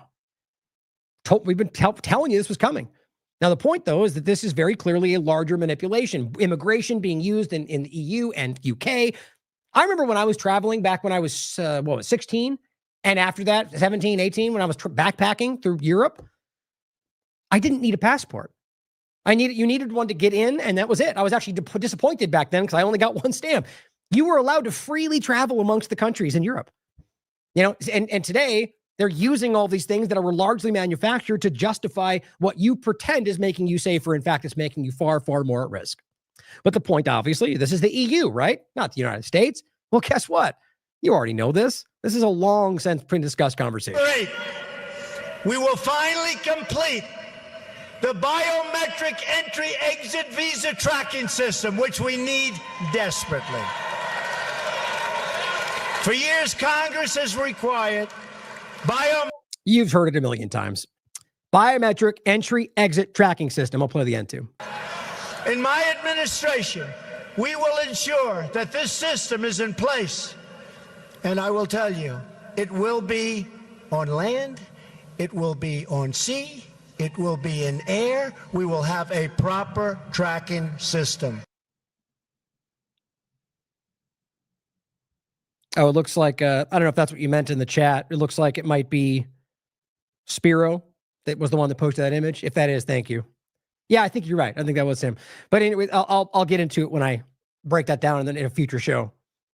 But this, I mean, it's just, maybe when this came out, right? And of course, I made a joke every time. Clinton couldn't get it done. And so all the MAGA go, oh, then it must be good because Clinton didn't do it. It's just such basic binary manipulation. The point is, it's exactly what we were hearing. Entry, exit, biometric tracking system. Now, what's crazy right now, have an experiment, guys. Go on and look at all these hardcore MAGA accounts. Look at exactly what they're saying about the EU exit, entry, exit tracking system. No, tyranny, World Economic Forum. Yeah, totally. And then cheering this because bad immigrants, even if that's exactly what's happening. It's just a narrative justifying the plan that was always there. They wanted this during COVID for different reasons. And I know honest people are seeing this and not being represented in the partisan game. As Whitney said on January 17th, hope Trump supporters will soon catch on to how the virtual border wall being built by companies like Peter Thiel, this is 2025, on Bilderberg Steering Committee, is meant to serve as a Trojan horse for digital ID by requiring not just foreigners entering the U.S., but any American traveling abroad to submit to a digital agenda. And the point is not just that with what they've discussed, with the lines they make about the immigration point. Now it's a whole different dynamic. And it's entry, exit, flying in. Like, it's clearly not what we were told or what people wanted it, believed it would be. Let's not forget, by the way, the obvious overlap here. Now, here is New York Post. Ellison of Oracle seeks U.S. ID cards. Now, Larry Ellison, who is massively in control of a large portion of U.S. media and obviously completely immersed with the AI agenda, Stargate, I mean, everything. He very clearly, let me see actually if I have this. If I don't, I'm not going to search for it. Yeah, look at that. And I mean, it's a long one. I think it's your body cams will be transmitting that. Yeah. The police will be on their best behavior because we're constantly recording, watching and recording everything that's going on. Citizens will be on their best behavior. Right. Because we're constantly recording and reporting everything that's going on. That was 2024, guys, in September. Donald Trump has immersed this guy in everything, it seems. So let's not forget how clear this is. And Larry Ellison is on record saying he is, more supports, he's an Israel supporter over everything else. And he says Trump partners in Stargate, Larry Ellison, wanted to introduce a digital ID off the back of 9/11 back in 2001. That's what this is about. That's 2001. Ellison of Oracle seeks U.S. ID cards and offered to give it to the Fed for free. Now Trump is paying him for it. This is the guy now in charge of the huge database structures backed by $500 billion in Donald Trump. And it's not just it's the AI-made injections. It's the Stargate surveillance, all of this. Palantir, we're watching the panopticon get built and being cheered on by the people pretending to fight it. Wild. Well, here's an advisor to Larry Ellison. We've shown you this guy before. Khalil Falud. Why don't we tattoo a Star of David on the forehead of every terrorist we have to release? Talking about the Palestinians held in prison without charge. My daughter said that, he writes. Proud father. This beast, she writes, serves as the advisor for Oracle, but also Microsoft, also a lot of different groups that are immersed in the U.S. government and also Israel. This guy is a Zionist and is screaming the quiet part out loud. I just want you to understand how alarming this is. One example to make the case of a ton we've shown you over the years.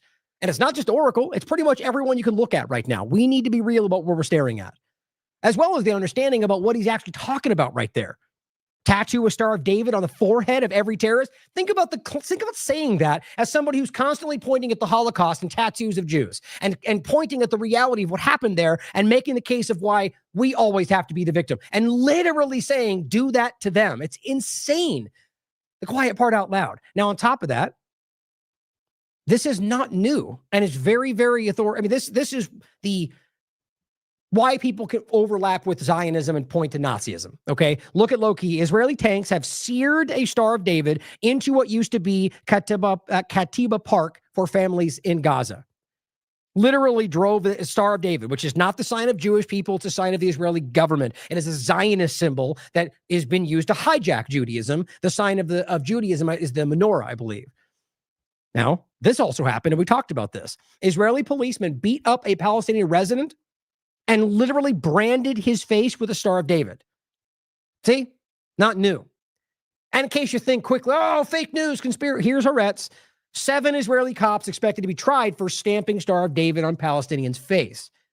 It's all blood libel until you can prove it. Of course, it always is anyway to people that want to lie about what they're doing. understand how important and clear that is. And the problem in this country right now, in the regard to the media side of it, is stuff just like this. And it's transparent and it's not even being hidden anymore. At least they tried before. Now they're just blatantly going, here's $7,000 to lie about Israel while the whole world sees what you're doing. This is a great article from Gen X Girl. Israel's coordinated campaign to propagandize conservatives in America. Which is a great job. Sourced out, very much breaking this down, and goes over all the stuff we've talked about, that she's been the head of this entire story for quite a long time. And we've seen all these guys. Literally, these clowns making videos of them going like, look at all the aid. Actually, I think I even have that right here. Basically pretending like the aid is being held back by Hamas. And the point is that you're standing there around the aid. So you're telling me that Hamas controls all this, but you're wandering through it and going, look at what Hamas won't let free.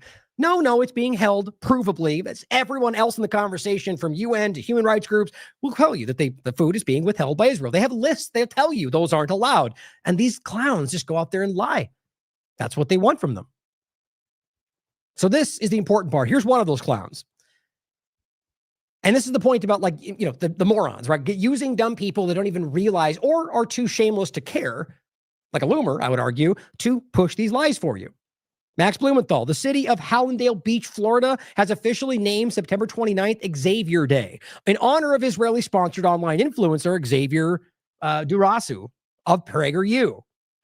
Sort of like Kash Patel's girlfriend. And it says the city commission draped an Israeli flag over the American flag during the ceremony.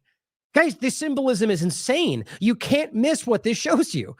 I mean, ask yourself how this makes sense. They're trying to, I'm not going to tell you what I think their intent is. My opinion would be that they're trying to send you a message, but you can decide.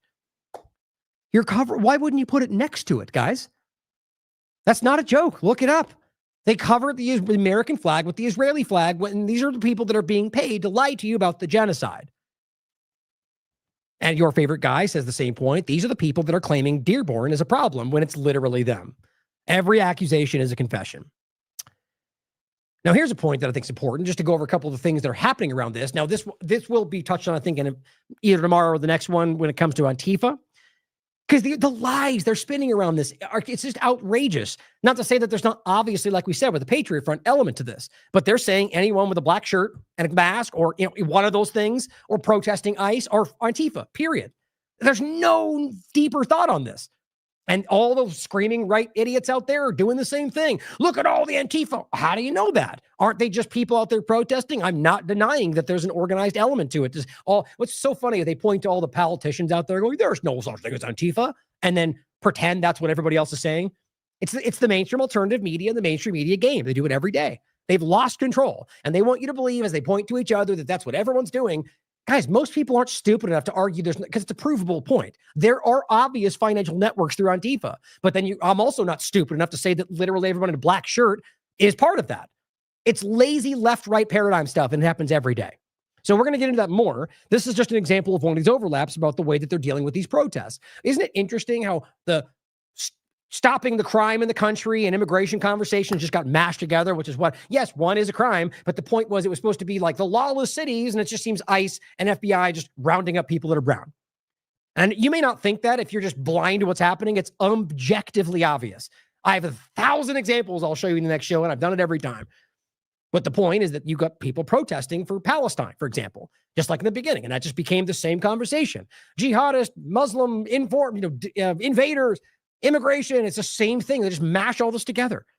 Now, on top of it, we're going to get into the ceasefire point, which is the same idea, where they're out there going, we demand a state for Palestine, which has been the point the whole time. And so they go, look at them still protesting. What was it? They said, didn't you want a ceasefire? Why are you still protesting? Just so either just unaware of what they're really doing, or just so dishonestly trying to frame what their objective is. Excuse me. Samara Gill, I argued, as just one of these people that are on, it's kind of a mix of both. Probably not smart enough to understand why this is not what she thinks it is, but secondarily, probably just doesn't care anyway, because it's in the interest of the people that give them clicks and reach, or maybe funding. I don't know. And that's the game we talk about with like manufacturing consent. I think most of these people don't even realize that they're falling for this stuff or being a part of it. They benefit from it. They get shares. It's a building thing, just like with the corporate media, guys. Not every one of them is fully aware that they're deceiving you.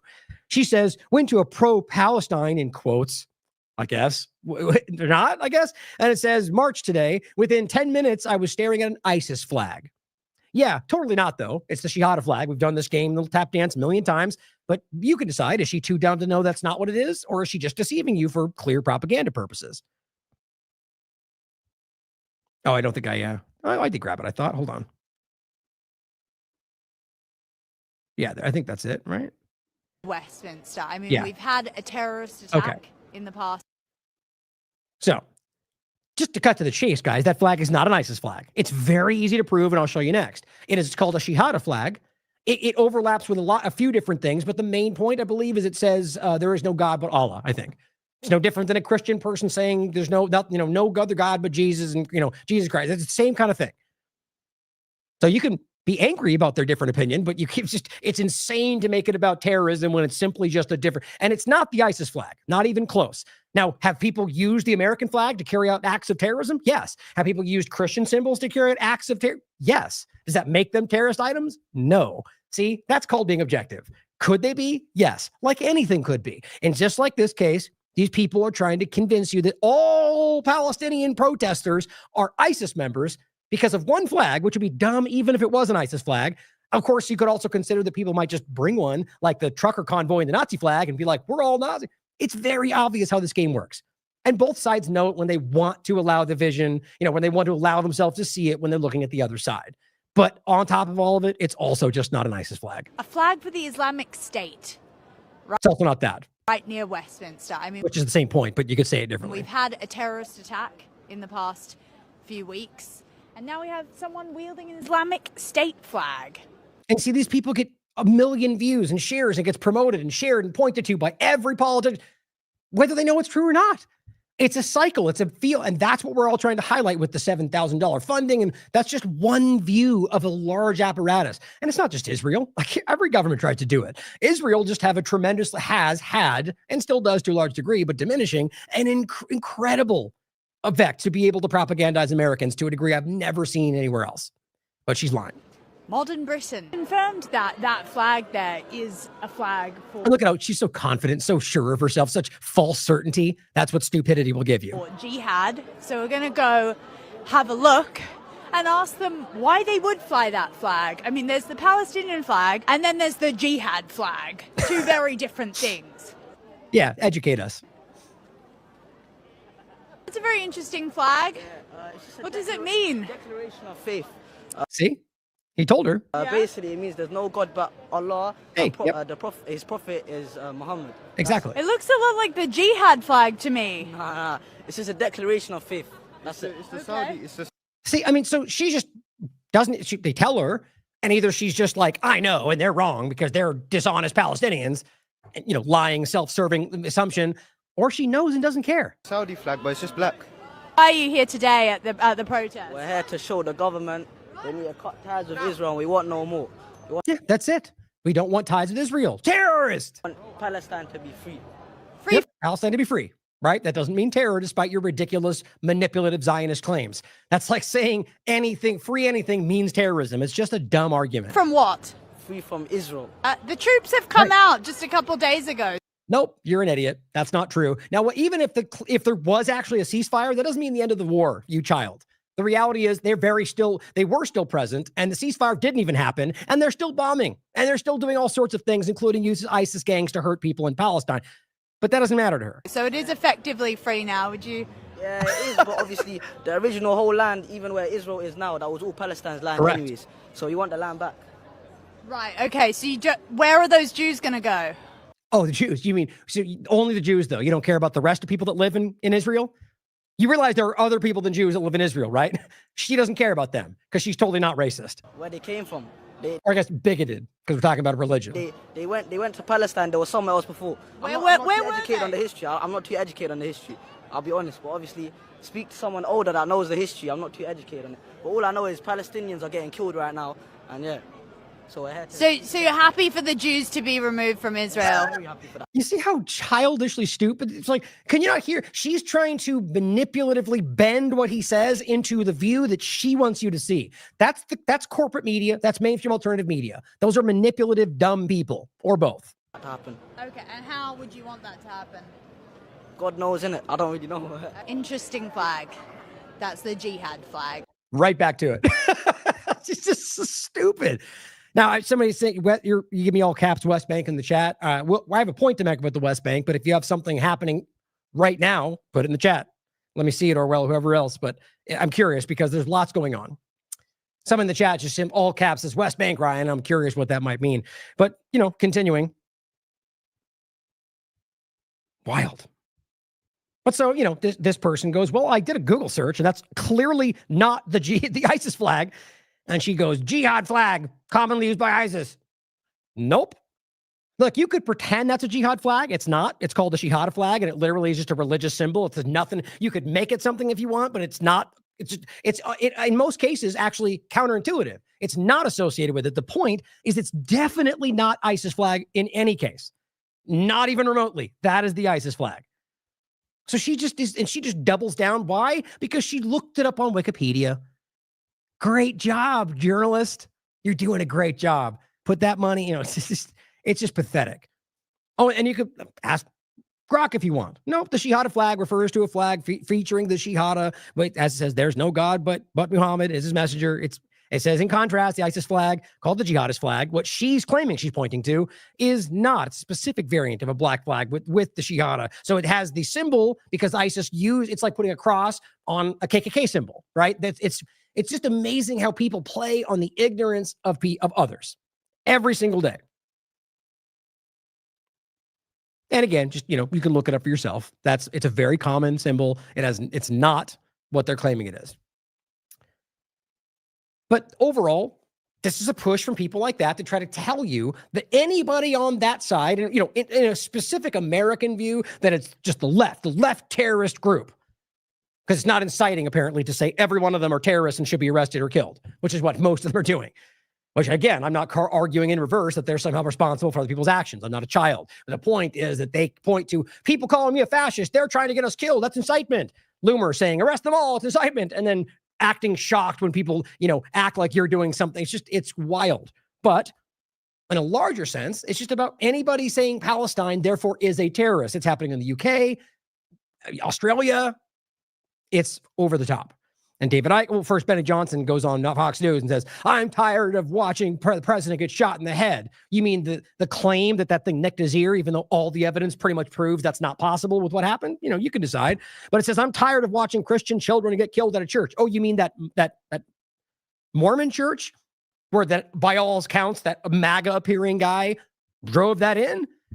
Like, he's just the guy. He's got a list of what he's supposed to say. Or Tyler Robinson shooting. That nobody's proven he's even necessarily responsible, let alone being a left or right. Yes, there's data points. These people will lie to you about anything. And that's why they benefit. They're, again, the dumbest people in the room are getting the loudest voice, or rather the most willing to manipulate, profiteer, because they don't want you to hear the objective, nonpartisan conversation. But I'm tired of federal law enforcement getting attacked. It's the narrative. David Icke says, I'm tired of Trump sycophants justifying fascism by reading his script to demonize all opposition on the road to the Civil War. Yeah, exactly. Here's an example. Now, I'll go over these in the next show in general. You can watch. I'll play the clip in the next one we talk about. But this is a guy, Real Robert, simply saying, the anti-sheep, even as he demonstrates that he's very much a partisan sheep. He says, here it is, 1 minute and 50 seconds of seditious conspiracy caught on videotape. Okay, so showing people in black with masks doing things. Can you prove? So this claim you keep spitting everyone on that side of the conversation is an organized network of terrorism, which I argue there is elements of that in this conversation. But so now you're claiming that's the thing, right? You're making the case that it's a network of organized, RICO, all of it. And then broadly pointing at anybody with a black shirt and a mask going, Antifa! You're literally proving that you guys are ridiculous. Like, if you're going to make a claim about networked, organized anything, shouldn't be the next point that you prove that network, as opposed to just assuming because you yelled it out loud that means it's real. Therefore, anybody that says anti-fascist is therefore. Again, this is why most people are not ridiculous. And they can see through this like a piece of, like, I don't know, glass. Make a more intelligent analogy. The point here is that clearly they're just making the case about, look at them, that's all Antifa, all terrorists, we know it. Okay, could they not be other Republicans dressed like that, like the two that got caught doing it the other day? I'm not saying that's what it all is. Could it be? Yes, like we just saw. Could it be the feds doing it? Yes, it could, like you'd say in every other circumstance, including January 6th, but pretend it's not happening now. You see how this goes? And this was the point I'm even showing you this for. Dark Mode says, just wait until we designate MAGA a terrorist organization. You see, not the adults in the room can very clearly step back and go, yes, that's the obvious next step, which then what happens, guys? Then you've got the left and the right under terrorist groups, so it's a domestic terrorism issue, and your government can use it against every single person. They can do that now. But this is about the growing agenda and how much you want to bet that ends up being the circumstance that swings back around. The next time they go after MAGA, and then it's the same thing. And all you're doing is building this teeter-totter where the next side jumps up and goes, we can't allow them to keep being in power. And they go the other way. And 4 years go by and they go, well, we can't allow them to be in power. And it goes back the other way. And what happens? The government keeps doing what's doing. Well, everyone's screaming about the other side. I know we can see that. And all of it's based on superficial things that are shockingly unconstitutional, by the way. Well, here's an interesting overlap. Glenn Beck, and this is important to understand, as we get into the conversation of overlapping this, especially with the ceasefire from Turning Point USA, from American conservatives and Charlie Kirk, and the very obvious reason that I think he was taken out. The shifting of awareness, and this video makes this crystal clear. As Candace Owens says, proud of you students, talking about people from Turning Point USA events. Recent ones where Glenn Beck is up there with his shirt, freedom, supporting Charlie Kirk, when all of them are actively doing things that undermine what he claimed he wanted. She says, every last one of you, proud of them. She says, this is way forward, not the turning point they wanted, but the turning point they deserve. USS Liberty, Foreign Agent Registration Act. Sharpen your debate skills like Charlie would have. Know these points inside and out. Now, maybe he would have if he continued evolving around Israel. You could decide about that. His entire career before that was pandering for Israel. But I agree, he was changing his opinion. I think it was when he realized that Zionism was a different thing than Israel. Zionism was a different thing from Judaism, and realizing that Zionism was what was destroying this country and that he could still support the state of Israel and not support Zionism. That's what I believe the shift was. But here's what happened recently, and I think it shows you what's really happening and why they're so desperate to stop this in every way possible. Has an overwhelming lobby over the United States government, and I'm sorry, let me read this real quick. Just while you're there, I'll read it. So it basically just says, Glenn Beck visibly panicked, stumbled, and began sweating when a young student asked him about the Israeli control over the government. He struggled to respond to questions about fighting wars for Israel, the USS Liberty incident, and could not clearly state whether he supports America over Israel. Overwhelming lobby over the United States government, and we have unconditionally supported them.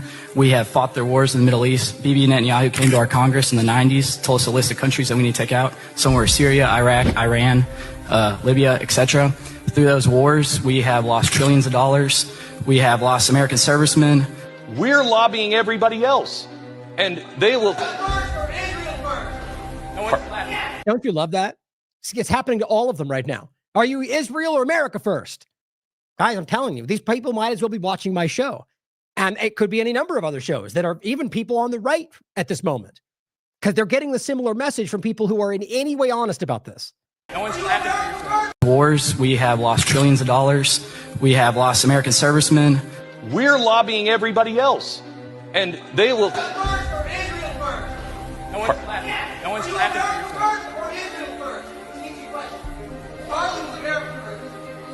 Charlie was starting to notice about the Israel lobby. Could I answer my question? Could I answer the question, please? You're talking about one thing. You know, how frustrated he's getting with supposedly his support base. Think about that. They don't teach in school. They don't teach about the USS Liberty, where Israel literally came, blew up an American ship because they want us to get in their war with Egypt, and they don't teach that in school. I mean, I'm just saying. Okay, thank you. Thank you for your question. Yeah, great answer. Guys, things are changing. If you're honest with yourself, it's undeniable. I have a question. Why is there this societal taboo around criticisms of Israel? For example, AIPAC doesn't have to register as a foreign lobby, but like the Australia lobby does. And it just that should be changed. That should be corrected. Look, I am not going to say Israel should have any special privileges. None. Except you go on to say that quite frequently on your show. But, you know, I'll yell differently in front of you as you pressure me to say something else. These people are getting owned, guys. It's very clear. They are not in control of the narrative, and that's alarming for people who have historically controlled the narrative. I'll shout out some other work that the Gen X girl did a great article for the Last American Vagabond. The link's on her thread there. I'll include it here as well. In regard to the zombie economy of Israel. It's entitled How America Tax Dollars Prop Up Israel's Zombie Economy. And it's really important to understand two main things. That one, your governments, your state governments are being coerced into buying or getting donated things they can't refuse that force them to basically subsidize the Israeli government. And then they pass laws that make it where you're not allowed to divest from them. It's manipulative. And on top of that, your pension funds are losing millions of dollars because you're being forced to invest in them. Think about the fiduciary. It's fiduciary, right? Fiduciary. Let me look it up. Is it an I? Misspelled it. Yeah, fiduciary. In regard to just the point was your obligation to make money for your clients. I just feel the word's clear, but I feel like I was mispronouncing it for some reason. Yeah, that's right. In any case, the point is that they have an obligation to make money for their clients. And yet they're forcing you to be invested in something that ultimately does not make them money. I mean, there's just no way around that. This is Israel in every which way you look, forcing this country, businesses, to manipulate their own people. So she put this out on August 26th. My work on Israel bonds was featured on Jimmy Dore. Also nice to see TLAV on the take. Now, this is when I was on Jimmy Dore recently. And so he and I are talking about this back and forth, and her work was referenced. And her and I got to get connected after that, and that's why she wrote the article. And we also mentioned it on Catherine Austin Fitt's interview recently. But I'll include both of those, as well as her thread right here, talking about when I covered this on the show and the interview we did. A lot of great source material. The point is that we're being forced to support an empire that's struggling for obvious reasons. It's not in America first. That's Israel first. Now, AIPAC, in the midst of all this, is desperate. Now, we've played this for you many times. It's a 5-6 minute clip of MSNBC, of all places, breaking down for you why AIPAC is unprecedented in every possible way and alarming ways that show you that they're basically paying to influence your government's actions in real time. Not even basically. That's what's happening. And overall, that they're influencing policy to a degree that is unprecedented. It's obvious. It is illegal. And so AIPAC recently put out an advertisement going, we're American, we're American, we're American. And no one's buying it. But it shows you the diminishing influence that they have in general. Is trying to rebrand now as an America First organization. You may have heard our name, but how much do you really know about AIPAC? AIPAC is an American organization that works to strengthen the U.S.-Israel relationship. Don't forget, by the way, that it's not. And you could prove this. Look it up on Wikipedia. It was literally an agency or a group created by Israel, in Israel, and conducted in the United States. And as we'll show you in a second, JFK, before he was killed, was demanding that they register as a foreign agent. Now, I forget the name off the top of my head. It was a different acronym, a different name, and they ultimately changed AIPAC to hide that transition, and it's all very public. And my point is that anybody with any authority knows that. It's easy to look up, other than ones that are, the current junior team kind of people that are falling into politics because they're too dumb to know that they're being played. But historically, people in power know it, and they've hidden it from you because they're being manipulated. It's very, very obvious to see. But it was a group that was literally an agent of the foreign government, and he demanded that, and then he died. You could argue that's why. I think it was a reason. Say also the Dimona nuclear plant and plenty of other points. But overall, it's not debatable that this is a group that's actively, one, working for interest of the foreign government, but two, is quite literally created by it.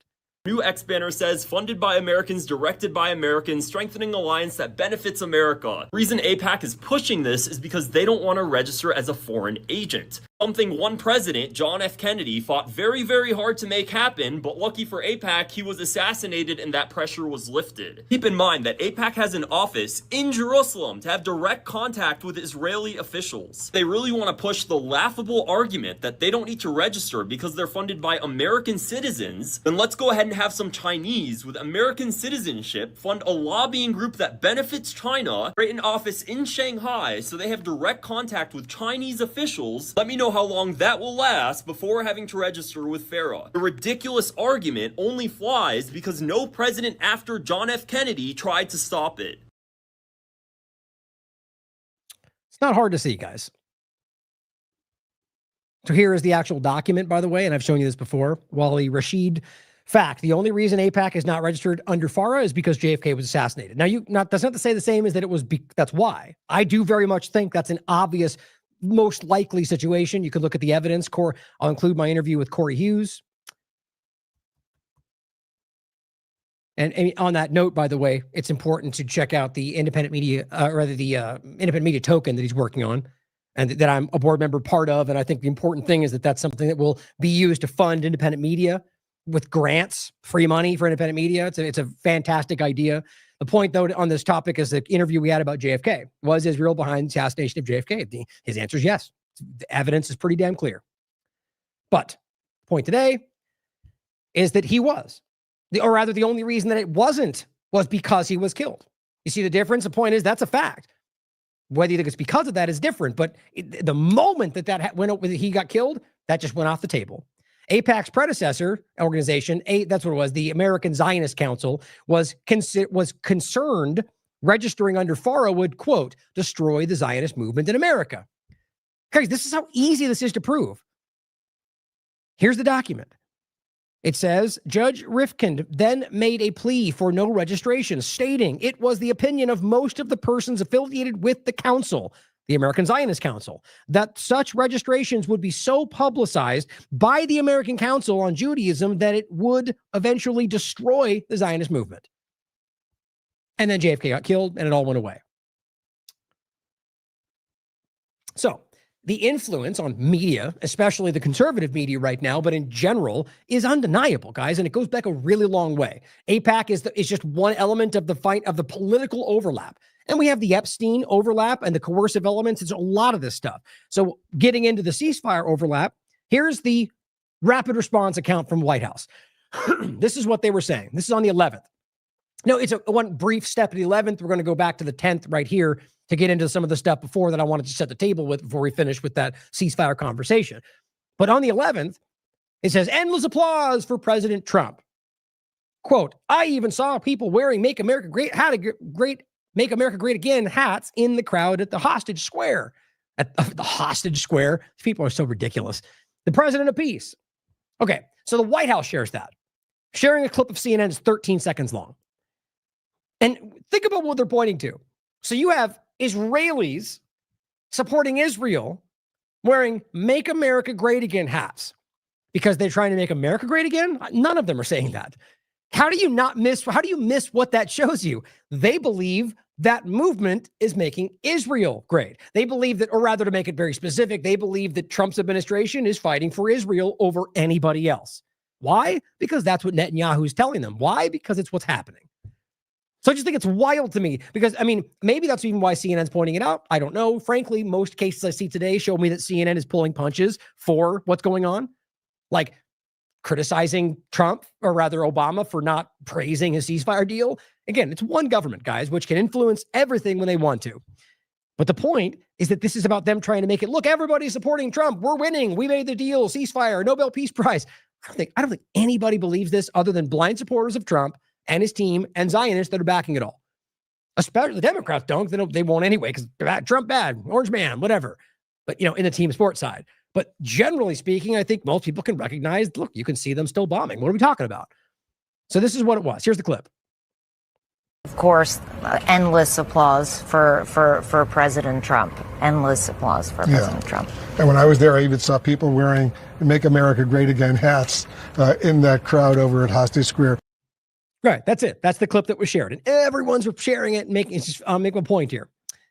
So they clearly were talking pretty steadily. There was no pause. There was no stunned silence. And what they were simply saying is, everyone's cheering for him. Everyone in Israel is cheering for Donald Trump. Everyone in Israel, at least in that square, the point, they're all wearing Make America Great Again hats. Well, I don't see how you think that's a positive thing from the Republican MAGA side to be like, look, we're winning. To me, it shows the exact opposite. But here's what I find first important on this. White House shared that, right? 2:51, October 11th. Well, 3:07, October 11th, Luca Tanner takes it a little bit further and says, breaking, same 13-second clip, CNN is stunned, all capitals, upon seeing people wearing MAGA hats and holding Trump signs in Tel Aviv. The war is over. Right. Okay. So Israelis are screaming that narrative because they want to benefit from this. The war's not over. It didn't even slow down. I mean, I'll make this clear in a second. But just stunned. Okay. Hear it again. Of course, endless applause for President Trump. Endless applause. Okay. It sounds pretty milquetoast. Yeah. And his applause. Stunned. For President Trump. And when I was there, I even saw people wearing Make America Great Again hats in that crowd over. Man, they seem stunned. They seem absolutely floored, don't they? I'm just making fun of them because this is what partisan media does on all sides. But here, it's better. So this is, he shared 307, Luca Tanner, with 8,000 followers. Okay. And then here is Eric Dougherty, except he edited it once already. Now I'm going to make a point about that. But this is 3 o'clock. He says, breaking. CNN is stunned. They just parrot each other. I don't even think they've watched the clip. And it says, upon seeing people wearing MAGA hats, endless applause for Trump. I even saw one wearing war is over. They're just like repackaging the same point, guys. This is what they do. It's not just unique to the right. It's what the partisan team sport politics does. Half of them are probably bots half the time. We can't tell. But one thing I note, by the way, if you look at the edit, it's identical. It's the exact same post. So I think what some of them are doing is sort of gaming the edit to like punch it back up to the front of the algorithm. I think that's what they're doing. But then Benny Johnson comes along an hour later and says, CNN was visibly stunned. He takes it a little further. Were they? Same 13-second clip. They seem pretty calm to me. They were stunned. They reported crowds, MAGA hats, endless applause. It's just the same thing. It's just hilarious to me. This is what Benny Johnson and the rest do. It's one small example of their entire day of BS. And then Jack comes along 10 minutes later and takes it even further. Ever seen CNN at a loss for words? Watch their reaction to seeing people with MAGA hats. They're stunned. It's just, you want to see it again? It's just for prosperity. Endless applause for President Trump. Endless applause for President Trump. And when I was there, I even saw people wearing Make America Great Again hats. Wow, did you see that stunned silence? They're just stunned, silent. They can't even make sense of the same two sentences they say. I'm just making fun of it. It's just hilarious to me. But I could have done this for an hour. Look at the words. You can find 100,000 posts of people with a lot of influence. I think this is one of them. Yeah, 151,000 followers just sharing the same false thing. But he's decided to make it a little further. He didn't even watch it, or he's lying on purpose on top of it. A loss for words. It's hilarious to me. Now, again, the point was really MAGA's hats and supporting. No, that's a Make America Great Again.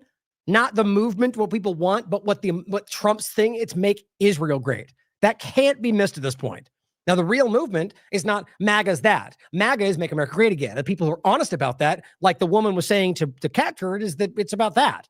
If Trump lies about it, then we call Trump out. And I think some of them still don't want to do that, but that's the honest part of it. Now, here's what's funny.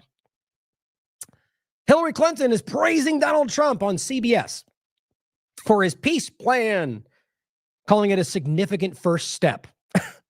She says the hard work of rebuilding Gaza will now be the main focus.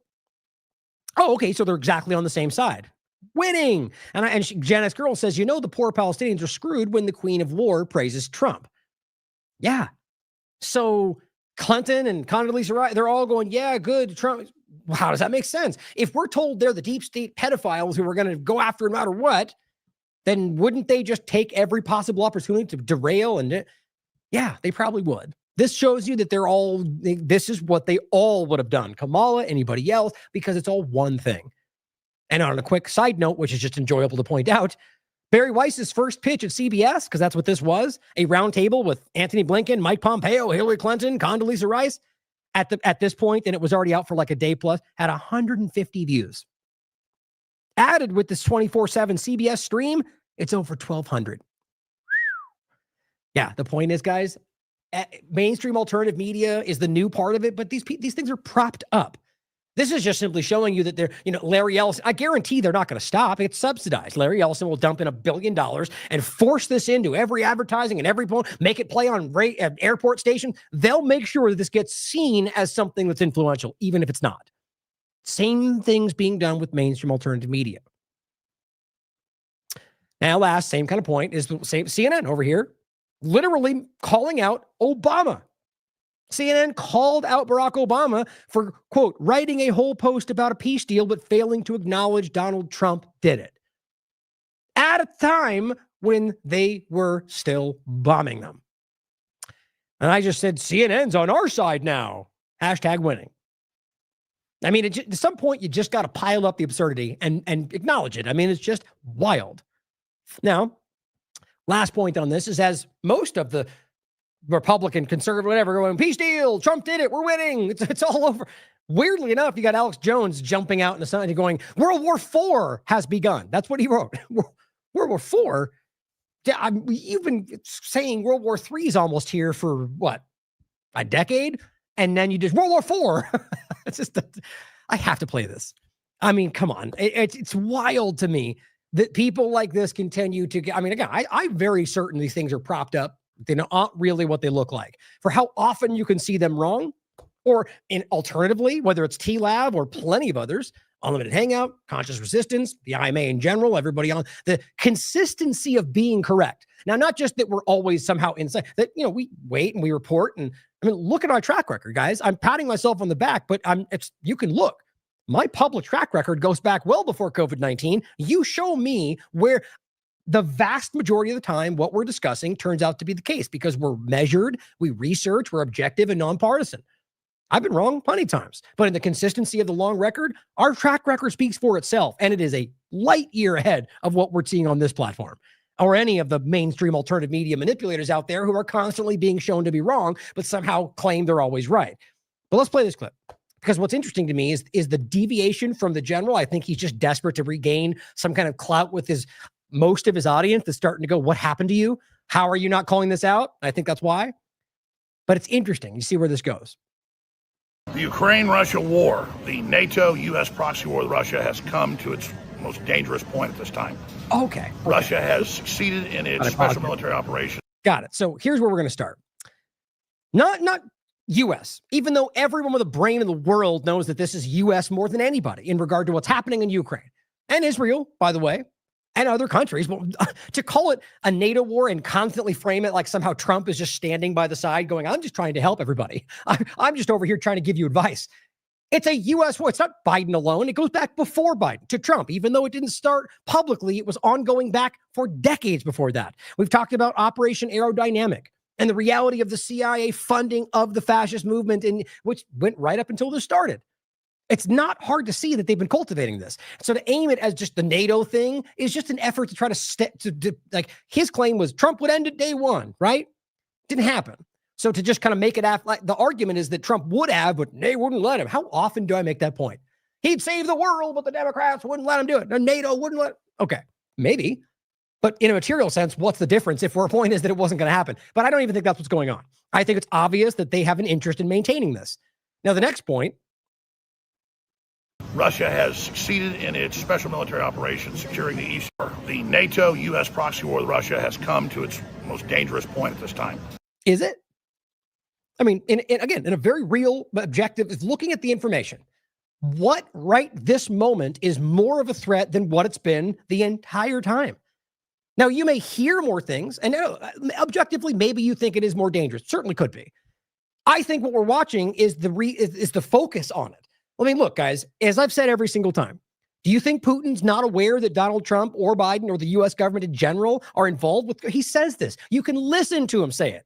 So he's known from the very beginning. He said it before it really even kicked off, that he knows this is the U.S. government. He knows they're involved. He knows what they're doing in the areas of Crimea. He knows what they've been doing in Donbass. He knows what's involved.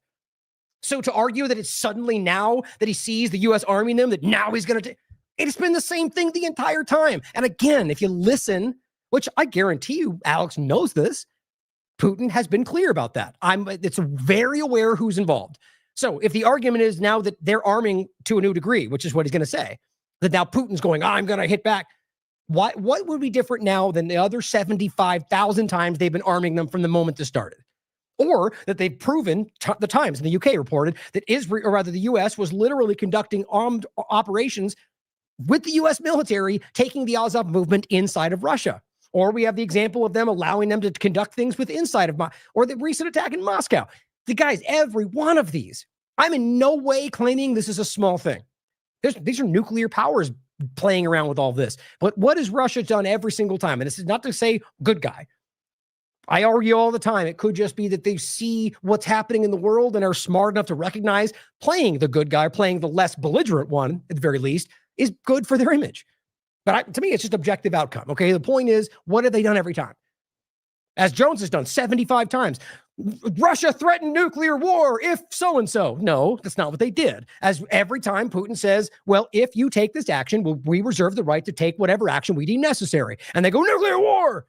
And what do they do when that happens? Oh, they go to the UN. They make statements. They make it clear. They've never, and I'm not saying it couldn't happen tomorrow. I'm not diminishing the reality of what it is. What I'm trying to point out is people like this, and I think obviously right now taking the opportunity to lurch into this as opposed to what's going on with Gaza because he wants you to focus there and make it look like he's the one seeing it. It's not new. It's just not. Now, let me play a little bit more of it. And I want to make the larger case that look at what he's leaving out. You're going to talk about the world war between Ukraine and Russia and the other people involved, which certainly could, especially since we realize that the world war dynamic in any sense compared to like a World War II situation has been ongoing since before Syria. So objectively, and that's my point is they just don't want to call it that. So I'm not even claiming there's not that dynamic. It's the abuse of the way they cover this.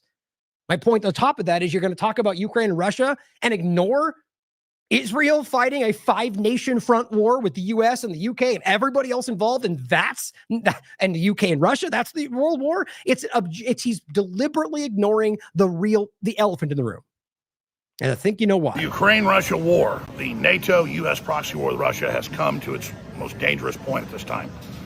Russia has succeeded in its special military operation, securing the east of Ukraine and Crimea. And now because Ukraine is not having elections and now not suing for peace, and NATO has decided to continue on, Russia... And Trump. Right? That means Trump. That means Donald Trump. That means the UK. They're involved and they're a part of this because Trump is funding them. So this weird separation where he's not the one, it's NATO. That's the United States government, guys. Now, in part, yes, I know there's more moving parts, but we know the U.S. has largely been the one manipulating that. That's a historic reality. So when he keeps saying NATO, you can't decouple that from Donald Trump and the U.S. administration, even though he tries to play it that way. It is expanding and taking even more cities and more towns and talking about encircling Kharkiv and Kiev and then forcing everybody to evacuate and then leveling the place. Russia leveling the place. I highly doubt that based on everything I've ever seen from this government, but certainly possible. He's talking about them taking more territory. Now, if you remember the way this started, and remember the reality that Russia made it very clear, they're not looking to take over Ukraine. And we saw the lies in day one about how they circled Kiev. That didn't happen. The narrative was they expected Russia to rush in and take everything because that's how they viewed it. They didn't do that. The reality is Russia made it clear this is about the special operation. It's about the Nazi element that they've clearly, verifiably built there. And that's all they were trying to stop. Largely Crimea, Donbass, the largely Russian-speaking areas that they were ethnically cleansing. Look to Eva Bartlett, Vanessa Beeley. It's provable. And the only reason at this point, that seems to me anyway, that they're rationalizing just completely taking it is because this never stopped. Had the U.S. stopped making this a problem and allowed Russia to to bring an end to it, at least as they framed, right, which was ultimately being securing those areas and making sure that there was no issue with the Azov movement, they argued, at least they claimed, I can't know for sure, that they weren't going to just take over all of Kiev. Now, had we let it play out and actually allowed some kind of peace, which is what Zelensky actually tried to want to do very early, and the U.S. stopped it, easy to look up, then that probably would have ended with a demarcation line. They would have kept Donbass and Crimea, and that would have been seen as a loss for the U.S. and Ukraine, but it would have very clearly ended. No, they didn't want that, though. They wanted to keep pushing. They wanted to keep their proxy war, Lindsey Graham and the rest, to the last man, right?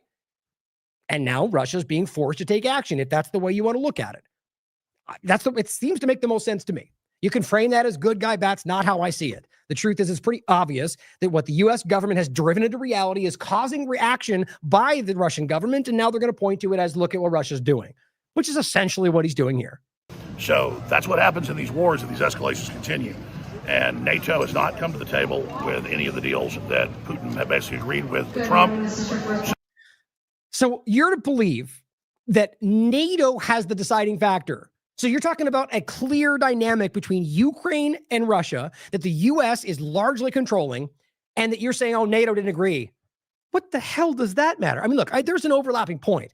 All I'm saying, just like with Israel, that if the U.S. wanted this, it would have happened. So you can't blame, he's just trying to kind of dance around the reality that Trump, or just the U.S. government, it would have been Biden the same, are the ones making this continue. So now Trump says that he is going to give them Tomahawk cruise missiles in the next few weeks, he thinks. Yeah, man. So what do you think that means? That he's ending it on day one, or he's doing the same thing like Biden did and you're just kind of slanting in a new way? Look, if you stand back and remove the narrative, what's the same? The U.S. government funding the Azov movement that's continuing to go against Russia. That's what we're talking about. And you can go back to the foreign policy article that Whitney and I discussed right when it started that proved to you that they were planning this, as we've talked about for years, building this, expecting this to happen because they were trying to create the same situation. It kind of blew up in their face, but I think Syria was a positive outcome for them because of all of it. It's just painful to watch this effort to try not to make it about the people who are involved.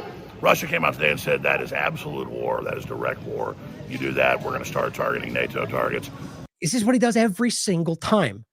Look for yourself and recognize what they're saying is the same point. We know you're involved. We've known from the beginning. And if you do that, which by the way, he's done many times. So why would today be different than every other time before it? The claim is that Russia says, well, we have the right to respond. And if you act from certain NATO countries, the argument is that makes you a valid target. That's what they've said. And then many times later, haven't done that. They're simply pointing out, look, if we wanted to take this all the way, you are a co-belligerent. We know that. And then they don't. Over and over and over. Yeah, it could happen now. And if it did, it would be the U.S. government and everyone else involved who are allowing this to continue. It'd be their responsibility. But overall, I doubt it will. Watch as yet again, this becomes bluster from World War III to World War IV. And it's the same thing. This is why there was a threat escalation ladder the RAND Corporation developed in the 50s that has been adopted worldwide. Every government uses it, okay? That's why, remember, Biden said we can't give them F-16s and Abrams tanks. That leads to World War III. Oh, isn't that interesting? He's trying to point out the escalation. All he really means is there's a dynamic of, well, if we do, then they'll do more. They don't need some RAND document to rationalize tit for tat. It's a very simple concept. He just will sound very intelligent. The point is that you just made clear that Biden was unwilling to give them weapons, at least on the narrative, because that was World War III. And then Trump's like, give you missiles, go. So you just kind of made it clear that Trump is the one more likely to cause World War III. But I don't think it's different. I think Biden and Trump are the same thing when it comes to the outcome. I just think it's funny the way he just kind of trying to make a different point kind of made the point he wasn't trying to. That's what, because on the escalation ladder, there's the next escalation, the next escalation, and we're following the exact escalation. Yeah, tit for tat, man. It's very simple. Up into limited nuclear war, total nuclear war, that basically just happens in a few hours once you go in the last few steps of this. So yeah, and you know who's championed that? Donald Trump. Look it up. He's been the one who's been pushing the tactical nukes and the use of them since his first administration. Remember what Putin said?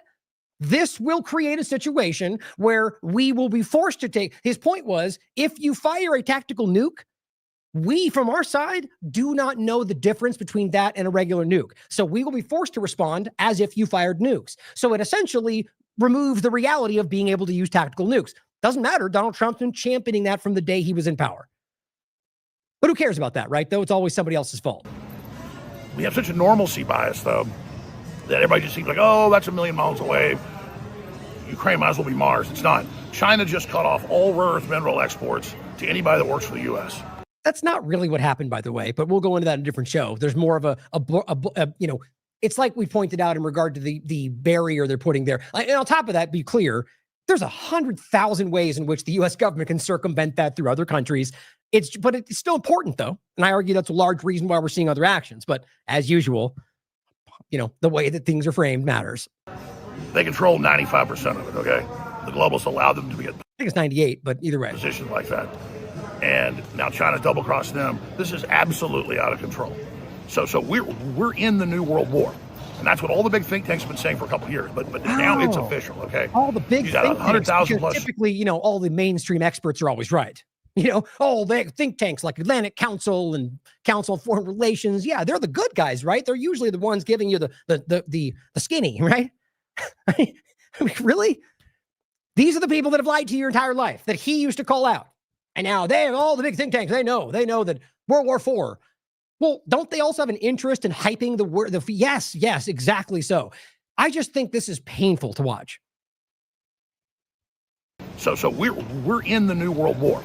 And that's what all the big think tanks have been saying for a couple. Now, I want to point out the World War point is valid to make that in a general sense that we've been in a multi-nation kind of conflict dynamic for quite a long time. So don't take this as not as the, ignoring that there is conflict. By every metric they use for World War II, we've been in that situation for a long time. It's the use of he's not saying it's about to happen or it's now and it's going forward. He's trying to make the claim that it's there to use it for another agenda. And guess what? Ignoring the most obvious genocide and warfare in the world right now that anybody can see. Think about that. Here, but now it's official, okay? You got 100,000 plus North Korean troops in Ukraine, more coming. He's official that World War III or IV, is happening in Ukraine. You've got all these different proxy wars going on. This is the new World War. Now, the CIA called the Cold War World War III. I agree with that term. This is really World War IV, and it's getting kinetic. It's economic, it's cultural, and it's incredibly dangerous. And by the definition, it just becomes everything all the time. Which, to a degree, you can talk about fifth generation warfare. It's not a joke. But you get the point of constantly using that. Like, if you're going to declare it, then watch us tomorrow, the next week, a month from now, he does it again. So if we're already there, or he said that in the past, World War III is here. And then next week, we're almost to World War III. It's like, well, hold on. Didn't you just say we were there? It's just a hype toy, guys. That's all it really comes down to. NATO did start this. Doesn't mean Russia's perfect. But NATO and the EU are the bad guys. They encircled Russia. They started it. In the case of China, they're the bad guys. That's Donald Trump. That's the U.S. government. That's Biden. You can't keep pretending like that's not obvious. Guys, they're going into Vietnam, grabbing islands and drilling rigs. They're going into China, islands around Japan. They're going into the Philippines and stealing islands and ramming. Right. China. Right. I mean, I actually don't think that's entirely what's happening, but overall, are we really pretending like you don't have, if you're looking at the world right now and you can't see that Israel is forcibly occupying multiple countries, that the U.S. government has been for decades, for a century, dancing around and just taking what they want and occupying countries and regime changing and stealing what they can. And you're making it out to be, look, call out whatever government is doing that. If they're illegally seizing territory, that's a problem. Sort of like when they manipulated the reality of Honduras to seize the land for Prospera. But you see, none of these things are going to get called out when it's in the sphere of what they claim is make America great, whatever. It's the same government that he claims he's always fighting, and he's now supporting their enemies being called out for whatever they're doing. He is creating the narrative right now that this is the good guy side, that's the bad guy side. It's binary. It's always been like that. People's boats and everything. They are out of control. They're building huge ports in the Caribbean. Did he just really argue that China is taking boats? Let me make sure. In the case of China, they're the bad guys. They're going into Vietnam, grabbing islands and drilling rigs. They're going into islands around Japan. They're going into the Philippines and stealing islands and ramming people's boats and everything. They are out. Right. As the U.S. government is literally assassinating boats full of innocent people every day. That's not, guys, this is something that they have yet to, let's just put it as objectively as possible, not a single piece of evidence yet. And the first one was even turning around. Out of control. They're building huge ports in the Caribbean. They're just taking over. Trying to push us. Yeah, China's taking over. As evidenced by how many countries China's occupying, right? As evidenced by all the wars that China's currently involved with for territory, right? Out of the Panama Canal. So that's the big issue. That's what we should be dealing with, not in this damn thing with Russia. But the EU and the globalists have just absolutely positioned the U.S. for collapse at the end of the dollar. And they're actually... The globalists. Right. And who are they exactly? The ones that are not actively encroaching on everyone else's territory? The ones that are not actively pushing... Well, I take that back in regard to, I think all of them in their own way are pushing the globalist sort of World Economic Forum, one government kind of idea. But the point is that if you're trying to make them alone the globalists, it's just an embarrassing claim to make. There are more objectively obvious globalist technocrats circled around Donald Trump than anywhere else I can see in the world. So I guess they're not the globalists despite their globalist tendencies and their obvious one world government views and their support of the World Economic Forum. Why? Because China's the one you want us to look at? We should be questioning all of them, guys. China's involved with the World Economic Forum too, but it's just a selective choice to ignore or to pull punches for the people he wants you to support. Working with China. The EU is actually working with China to get us distracted with the Russians off on our flank. Trump knows that, and it's got to stop now. I'll be covering this more today, 4 to 8 p.m. on the Sunday transmission. Please join me then, and please share the live feeds because you have all the power. You are the Paul Revere's. Follow me on X World Alex Jones and follow me on the Alex Jones Network. Yeah, well, kind of hard. These people are out there every day. Here is David Icke Says Trump, Colt, Putin, Colt, Xi Jinping, Colt. Now, whether you agree with that or not, it's to think about the obviousness of how all these governments, like, it's funny how he says, I'm not trying to make good guy, bad guy, and then literally goes, but China's the bad guy and the US is the good guy. It's just binary, guys. If you can't objectively recognize the kind of things that this current administration are doing, you'll never be honest about this, as we said during Biden's administration. But I think he's right. There is a level of this that goes across all these governments. Netanyahu, he says Starmer, Blair, all of them, all gophers for the hidden hand to impose its global agenda. And that's the thing, that if you really talk about a globalism idea, it's just weird how he only wants to point to the people that seem to be what U.S. government wants to be pointed at. And he goes on to say, if you think any one of them is your savior, then you have got no chance of understanding what is happening. Like Alex Jones. He says, Trump knows. Trump does what he's told. The same as all the others. Mr. Big Man, Mr. Anti-Globalist, talking about Jones, in his short trousers and school cap saying, yes, sir, no, sir, while claiming to be against those that he dare not disobey. He's just a gopher that they will back, destroy, or take out, depending only on what he best serves their interests. Now, aside from the specific opinions he has of what they'll do and not do, it's easy to see the larger picture he's making there. And I simply said, this guy's utterly lost the plot. Maybe by design, that's worth considering. But can anyone else identify the gigantic genocidal elephant in the room here? Can anyone else note the gaping chasm? And yes, I corrected the gaping. I think it was autocorrect, by the way, but I'll own it in case I've just put an extra P in there. But note the gaping chasm of an omission in this very selective rant. Demand integrity, call out its absence, guys. The point, Israel on one obvious front, but just the U.S. government in everything that they're currently doing. Or how about the most obvious genocide we've seen in a global sense in a long time, which was the vaccine deployment that Donald Trump pushed more than anybody. Or rather supports in regard to the thing he's still taking and giving to people. But you could argue that from Biden's administration, they did the largest thrust of the coercive measures. I would agree with that. But you see, this is how the two-party game works. It's an illusion, and both sides build to the real point. Now, watch Nate. Says, so you're admitting that you're totally full of SHIT. And it says, well, stop World War III. Vote Trump in 2024 if you want to live. Right. So was that wrong, or did Trump fail? I mean, how were you framing that? But you see, it's just about a hype. Remember, he said, if we can keep him alive, all these people will go to jail like this. And I said the same thing. August 23rd. They were saying Obama and Clinton and all of them are going to jail. Big information. Excuse me. And as Dissenter News points out, well, he said back in 2024, well, if we can keep Trump alive, he'll kind of prosecute Klaus Schwab and Bill Gates and Fauci and Hillary, even though they're mostly all on his side right now. Every time you look. Now, on the 11th, or rather, just make a point to start. We're starting at the 10th, but on this last segment, the real point that I want to reiterate that I think it's like I said before. Look at the scene you're staring at here, guys. Now, do you remember what they said about Amalek? Right, they mean basically the point is from a biblical sense to just kill everything, from donkeys to children to everything, right? And one of the biblical passages, there's not one stone on top of another stone. Look, they are quite literally bombing to such a continual degree that there's not a single building or seemingly a single stone on top of a stone. That's not by accident, guys. And on top, like I said, they'll literally tell you that. I'll play one in a second. So what I'm trying to show you here, and it says an apocalyptic scene from Jabalia, northern Gaza.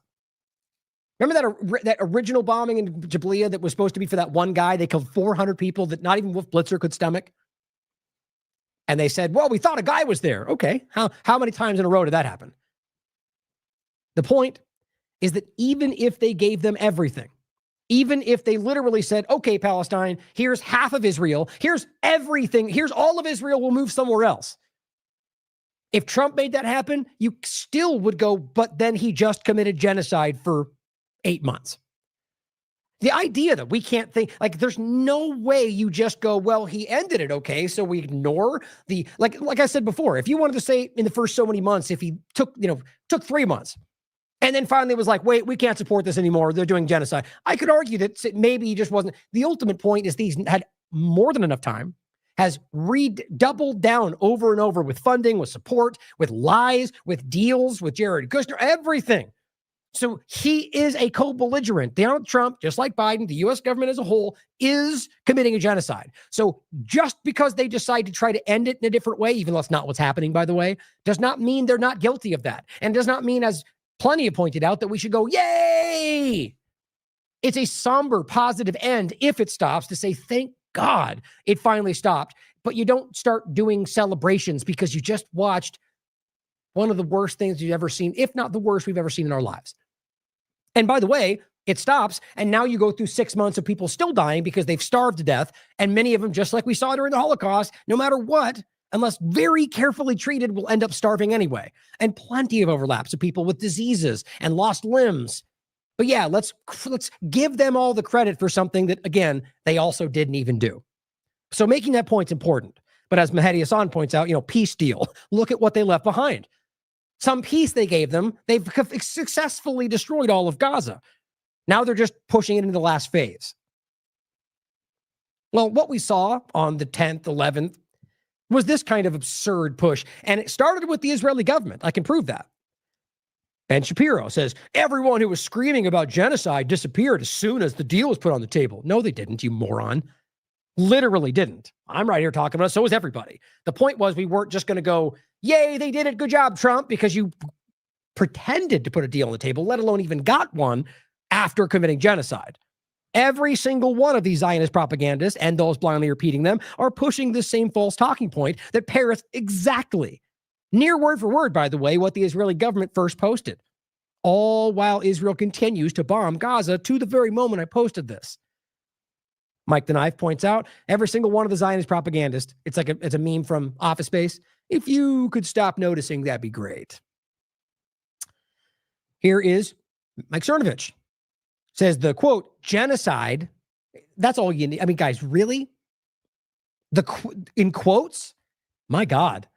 These people need to be remembered for exactly what they are. The genocide is ending, but the college kids aren't celebrating in streets. The math is not mathing. God, how embarrassing. I said, you mean aside from Israel never even slowing down their bombing in Gaza? You are all revealing either that you are bought off or that you're fair weather influencers saying what 1,000 other people already stupidly and incorrectly repeated from the Israeli government posts. Just, seeing it getting reach and going, I want to say the same thing and just parroting it out. They all do that. How embarrassing. These are things that should be hanging around their chest for the rest of their lives. Michael, you're in great company, Cernovich. Here's Michael Rappaport. The ceasefire is underway now. It's actually happening. You effing lowlifes have been calling for it. Why aren't you celebrating? Same old thing. Gives pictures to people. And I said again, you mean aside from the ongoing Israeli bombing of the civilians that never even slowed down? This is Sky News reporting this. This is on the 9th. We reported on the 10th. Provably bombing. I can prove to you that regardless of the claims that happened, up until the 11th, up until in regard to today, we'll get into it, slightly more nuanced. We'll show you exactly what's happening. There is no ceasefire. Here is Laura Ingraham on the 10th. Gazans are finally returning home after President Trump's. It's just wild to me. They just parrot what they're told. They don't even know what's going on. And in fact, the very areas they keep pointing to on these stretches are one of the places they were getting bombed on the day she's posting this. And as she says, we're finally returning home after Trump's historic peace deal. Well, guess what? Even if it was a deal, and even if it was actually done, they weren't being allowed home because you don't even know what you're talking about. I can prove to you, like we'll get to in a second, that they literally still occupy more than 50% of the entire area and are not even allowed to go back to those areas or they'll get shot, which, by the way, is a direct violation of the agreement. They don't care about any of this. Laura Ingraham doesn't even know or care about it. POTUS delivered it. The only American president who could bring both sides of the table. Both sides? You mean Netanyahu and Trump? And then the idea that they claim both sides, well, the deal was with Hamas, but Israel says they have to be gone before they can finish the deal. It's a cartoon. And I said, you mean aside from his administration's 8 months of funding, obfuscating, and committing genocide? Sure. Woohoo, Trump. Also, Israel's still bombing Gaza, so you're ridiculous. This person, over a march of over 500,000 people in London for Palestine, sent a clear message that the movement will not end with the ceasefire. See, if you're not a complete clown, you might have already been aware, or a liar for Zionism, that these people have been protesting for the Palestinian rights since they've been taken from them, which did not start on October 7th. You see, this is the game they're playing. So they're saying, look, if there is a ceasefire, which we didn't, at this point, we can't even prove is actually happening, then we will say good, but we're still protesting for Palestinian statehood rights, for self-determination, which none of them exist within even the agreement they're making. The 20-point plan has no place for Palestinians, guys. It's wild. This person says, thanks for confirming that 2 years of ceasefire now is one big lie. All they're showing is their utter stupidity. This person, 42,000 followers. So the ceasefire is you can't have a ceasefire, but also demand rights for people? Are you claiming the ceasefire, which is not even an end to the war, by the way, just a ceasefire momentarily, which I guarantee will not stop? That you see the point? Again, it could be both. They could be both stupid and dishonest, but you can shake your pick. It's everywhere you look right now. Gunther Eagleman, perfect example of both stupidity and dishonesty. He literally goes, mic drop.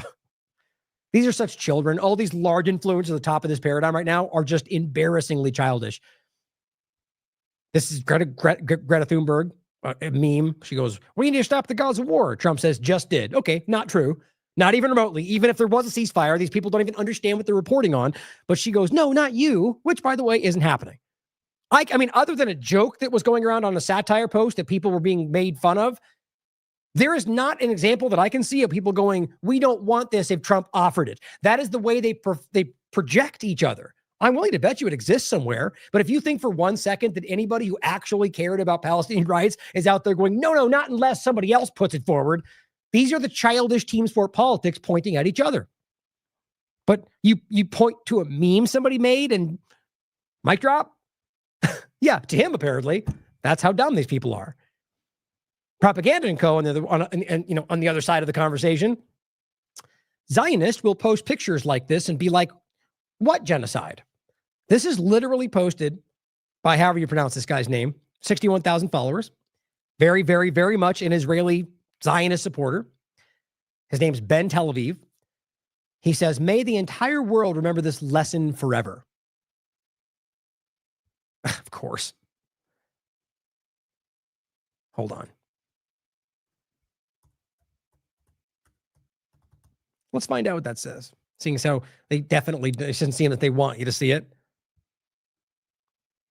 The people of Israel are alive, it says. Okay. The people of Israel are alive. Well, what he's showing you is everyone in Palestine is dead. So he's saying, may the entire world remember this lesson forever. Now, look, let's just even say that every single lie that they put forward, which were provably lies about October 7th, were true. Your argument is, you did this to us, therefore we committed genocide against you. I mean, is there any just confusing that? We flattened everything of Gaza. Don't forget the lesson. That we will happily commit a crime against you if you commit a crime against us. Yes, we get that. Now, the real question is, did they lie about October 7th, which you can easily prove? So all he's really admitting is that we will happily commit a genocide and then lie about it because we claim you started it. What genocide? You see, even within their view, they're still lying to you because they know they can't pretend that they committed genocide. They don't care if you see it, though. Here's Arsen Ostrovsky, the fake human rights lawyer I point out all the time. He says, so just to be clear, Hamas could have handed over all the hostages in 24 hours this whole time to end the war? Yes, it was always that simple. You realize he knows that's not true, right? All these people know these guys are willfully dishonest. Now, you may argue that he's doing so because he believes he's on the right side of history, like he's right, and that he has to fight all these evil, lying Palestinian supporters, so he has to do this to convince you of the truth, even though he's lying to do so. I guarantee you that's a huge part of what happens in the partisan game. They believe the left's doing it, so we have to lie for the truth. How long? I've been pointing that out. I mean, remember I point to the Newt Gingrich post or the interview where way back when he made that point, I'm going to go with what they think versus what the facts are. That's what you're seeing. That's everyone now. They convince themselves individually that they all lie. So I have to lie for the interest of my side. It's how this goes today. The point, as this person rightly posed from the Times of Israel, we've shown you 1,000 times, the Times of Israel reported themselves that we later found out that Hamas had offered October 9th and the 10th, 2 and 3 days after October 7th, 2023, to release all of their hostages in exchange for the IDF not entering the Strip. And then, by the way, there was probably 7 examples of that after that. And they turned it down every single time. Remember what I've shown you every time? This is just one of them I can get to pop up. This is from the CBC News. They're interviewing this guy who you remember. And at the time, he was working for the Israeli government. And he said, defeating Hamas is priority. Everything else is secondary. That's not confusing. They're saying the hostages aren't our most important point, right? It's pretty simple. So, oh wait, was it this one? Did I just have something else open? Huh. Anyway, that's weird. So anyway, the point though is overall. Oh yeah, it was right there. That's weird. So we're back to this. Knowing that when he goes, oh, they could have just let him go. He knows very well that they were deliberately not doing so. And on top of that, they've killed more than anybody. And everyone can prove that. As every hostage tells you that so many Hamas members were defending them with their own bodies. It's just so frustrating that this stuff can be so provable that it comes from Israeli hostages or rather IDF members. And we still have to fight against willful deceiving people like this. This guy knows he's lying to you and doesn't care. Why? Because they're liars, right? We know this. Let me preface these remarks with I never, ever believe Israeli figures. To accentuate the point, you got played it 100 times, but it's, the point is everyone who works with them knows what they're doing and what they are. Zionists that we're talking about. So here is one. This is that woman we've referenced many times. This is not unique, by the way. She's in the Knesset, like their Congress. And just this is not exactly what she says, but it is a fair paraphrase. I just don't like people putting quotes when it's not exact. She's the Israeli Minister of Social Equality, and you can see it right here, just to give you the right here. It's just simply saying, I'm personally proud of the ruins of Gaza, and that every baby, even 80 years from now, she says, will tell their grandchildren what the Jews did when their families were murdered, raped, and their civilians were kidnapped. Now, who knows if she's talking about what they're doing in Gaza or what she claims were done to them, right? What they claim is done to them, that didn't happen. She literally goes on to say babies decapitated and raped. None of that happened. You can literally prove those things did not happen. So maybe she's talking about Gaza. But either way, the point is I'm personally proud of what they did in Gaza. And that 80 years from now, they'll tell people what the Jews did. That's what she's saying. How do you misunderstand that? They're proud of the destruction they wrought on innocent people. This is where we are, guys. One of the many examples. Look at 2023. Look at the life that was there. Look at it now. That's a genocide. There's no way around it, guys. Everyone in the world sees this. Now getting into the current reality, this was on the 11th, right? So the point was we knew that there wasn't, on the 10th, they were bombing. We proved that at the time. We can prove it right now. You can ask Rock if you want. Not that proves anything. Ryan Grimm says, in the Tal al-Zatar neighborhood in Jabalia in northern Gaza, that flat area we just showed you, sources say Israeli armed gangs operating with the support of Israeli quadcopters attacked Al-Adwa hospital and are detaining staff. This is while they claim there's a ceasefire, and they're all going, why aren't you cheering, you liars? Okay, so not only were they bombing, but they had their ISIS gangs going around and doing what they were already doing. This is easily, we'll go through more information, but this is all going through the timeline right now. It's on the 11th. And I said, there is no ceasefire just like every time before this. Mohammed Shihada on the 11th. Since the ceasefire started, Israel's murdered 35 Gazans, wounded 72 others in the past 24 hours alone. Says, it looks like Al Jazeera. And again, these are reported from their own, like what you can see, as we showed you with Sky News on the 9th and the 10th, was them bombing in the areas they were trying to flee from. And you can go on and prove from many different reports they were continuing to bomb. What kind of ceasefire is this? Why is this not reported in any mainstream media, he asks. Now, interestingly, now I'm just quickly going through this, what I just said there, usually, the point is yesterday or day before yesterday, we went through all that. This was CNN, by the way. It was day before yesterday. Airstrikes continue in Gaza after ceasefire deal approved. Guess what, though? Because they're all complicit. That's no longer there. Shocking. the video is no longer available. Why? Because they were, and you could prove it. And everybody else was very clearly showing that, including the video that they literally were including before it was removed. Now, this MSN site often reposts these corporate platforms, and I guess they didn't get the memo to take it down. It's right there. Israel warplanes launched airstrikes in southern this is October 10th. I was just telling you that. So just to make it clear, it's undeniable that they were bombing after the ceasefire. They just have a narrative for why. Now, remember, what we showed you yesterday was the reality was that Netanyahu had told them not to stand down, and that was reported by the Israeli government. In the ceasefire negotiation, the point was, or rather the mediators, and there's one of them, that they knew this. This was reported publicly, and none of the platforms, so mainstream or alternative mainstream, reported it. None of them, even though it came directly from from high-level sources. You must understand what that shows you. They don't want you to see it, or they don't want to show it because they don't want to be seen for showing it. Gareth Ike, because Israel never gave an F about the hostages, it says if they did, they would not only have got them back a year ago, but they would have not have allowed them to be taken in the first place because it was Hannibal directive. They did, provably. As we reported 100 times over from Israeli media, from people on the ground, from generals, from colonels, all of which have said, yes, that was a Hannibal that was ordered, meaning that they were killing their own people before they could be taken. It's a provable fact. Now, this is an Israeli hostage negotiator. Listen to what he has to say. In May of 2024, President Biden then presented what I thought was a bad deal. It was a partial deal that would not end the war and would not bring all the hostages home. So in July, August, hostage families approached me and asked me if I could help negotiate a better deal. I contacted Hamas interlocutors that I've been in contact with now for 18 years and asked if Hamas was willing to make a full comprehensive deal at that time. I spoke to Israeli military people and asked them how long it would take Israel to withdraw from Gaza, and they told me 3 weeks.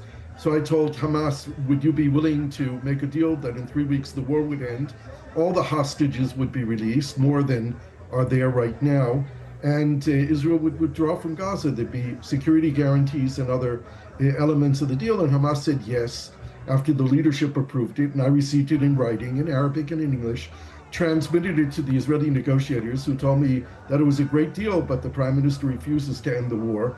Okay, that was publicly reported, like from the highest level sources. We all accepted it. The deal's good, but Netanyahu refuses to end the war. We told you that on the 10th. This is from the Israeli negotiator. And you can understand how ridiculous this is. This is public information. Have you heard it from CNN, Fox News? No, they're waxing about the glory of Trump's deal and how ending and all the Palestinians love Donald Trump. That's what they're doing.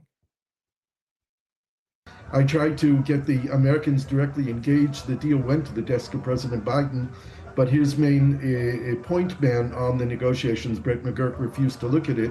Oh, no, but I'm sorry. I got it. I believe he's talking about from Biden still. The understanding the point is the same today. Like we already went through this recently with the reports coming from the people involved saying that Netanyahu, and we just went over this. I'll include my October 10th show. His own negotiators told me that they were very frustrated. I was invited to Qatar and presented it to the Qataris, but they all told me that they couldn't do anything unless the Americans bought into it, which didn't happen. Mm-hmm. So the deal that was being done today could have been done last September. So that's important to understand, right? And again, the understanding that the deal, whatever they're claiming was, didn't actually happen for the same reason he just reported then. So he's saying former Israeli hostage negotiator says ceasefire deal agreed upon this week could have been done years ago. He says that he had Hamas agree to a deal releasing all the hostages, but the prime minister refuses to end the war. This is not a new circumstance, guys. And the same point can be made. That's why it's the same today for 6 other examples where they had the reality there. Remember Blinken, like 6 different times, probably I think 4, said all Hamas can accept it and this will all end. Everyone's on board. And then that same day, Hamas would be like, good, we accept. And then Israel would deny it. And I mean, like in a public fashion. And then Blinken would go, Hamas violates the deal. And they just think you're that stupid. Constantly, Netanyahu would make sure this didn't stop because they need, I mean, here's a better point. Don't forget that Hamas, one of these times, because they keep screaming at Hamas being out of the picture, said, fine, take us off the deal. We will remove ourselves from the circumstance.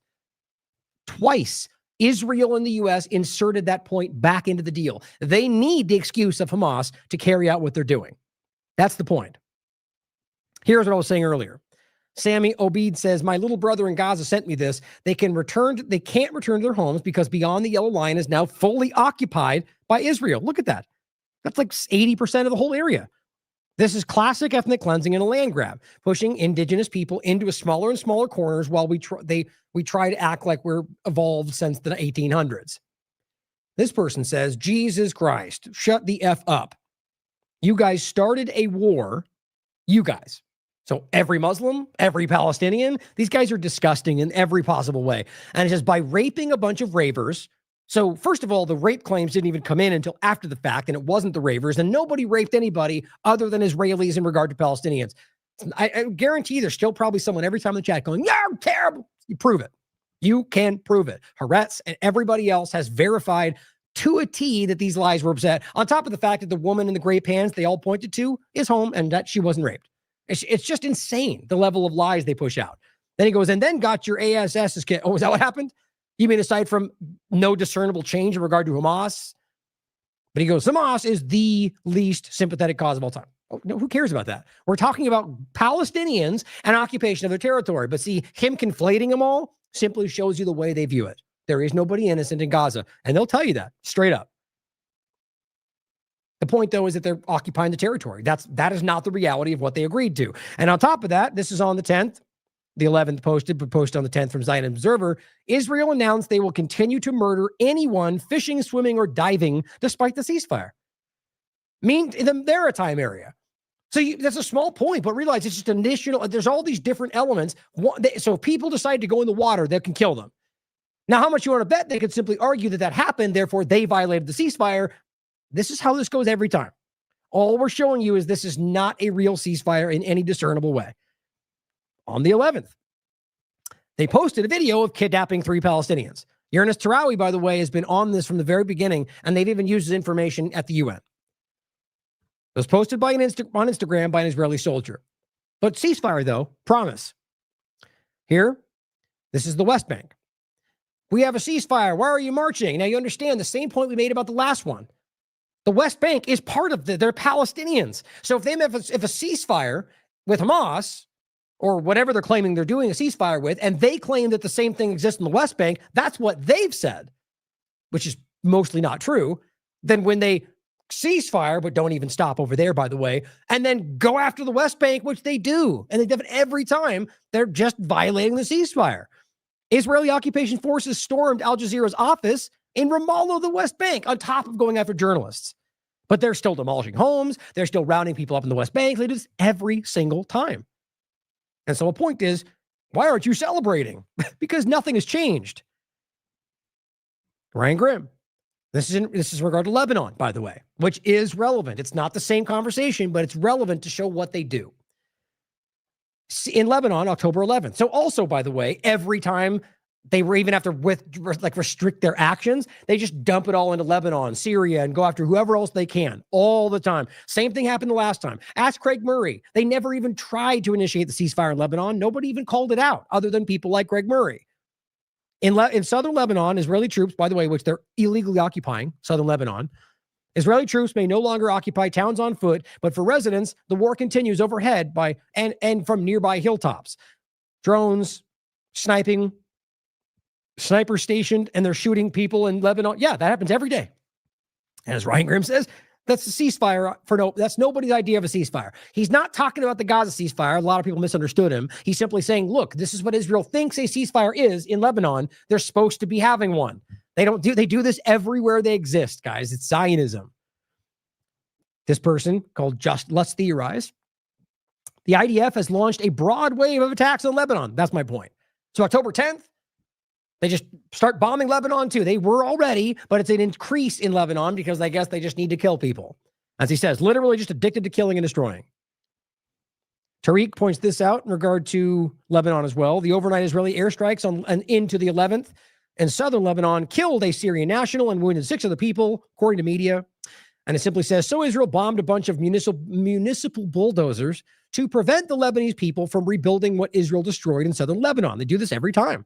Israel's just going to keep the entirety of southern Lebanon in a state of de-development, as we all know where that leads over time, just like with Gaza, because they covet it. And they already have lands and like they've had conferences where they've put Hebrew names on settlements all over Lebanon. They have plans to take it. They're public about that. Now, on the 11th, Israel already said we're not going to participate in the Gaza summit on Monday. As Daniel McAdams says, they are going to start the slaughter back up as soon as they get their hostages back, which, as far as I know, might have already happened. And I want to be clear, they weren't ever stopping it. They just reduced the ongoing bombings and attacks. There is not even a question about it, he says, and the U.S. media won't report at all about it because they're owned by Ellison. Well, RT reports on this is from yesterday, Donald Trump's post here. Trump's flying to Israel soon. Will address the Israel parliament. Of course, because that's very common to always there's like this interchanging revolving door of U.S. politicians constantly in Israel. Surprise, surprise. RT reports U.S. releases official invite for signing of the Middle East peace plan. Venue, Egypt, multiple nations, including India, Japan, Spain, invited. Not Palestine. Of course not. Guess who else? Israel will not participate. Great. So the peace plan that everyone needs to agree to, Israel's not even going to show up. Because clearly they're all about peace, right? No, they've got designs for Lebanon, for Syria. They're ongoing their greater Israel occupation, the greater Israel genocide.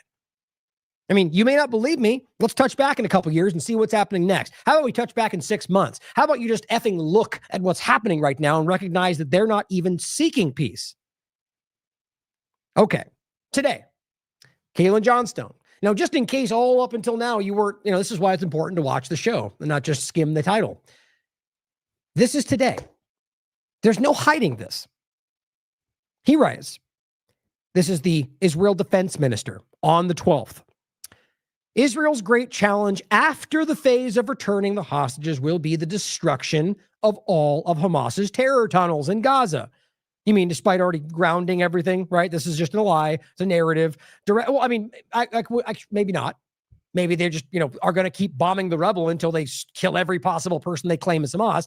But it says directly by the IDF and through the international mechanism to be established under the leadership and supervision of the United States. Oh, okay. So you're totally not going to stop the entire thing. Like we told you they never were. Like they told you they wouldn't. How many times have we shown you Netanyahu, other Israeli government members saying, even once we exchange the hostages, we can't stop a war on Hamas?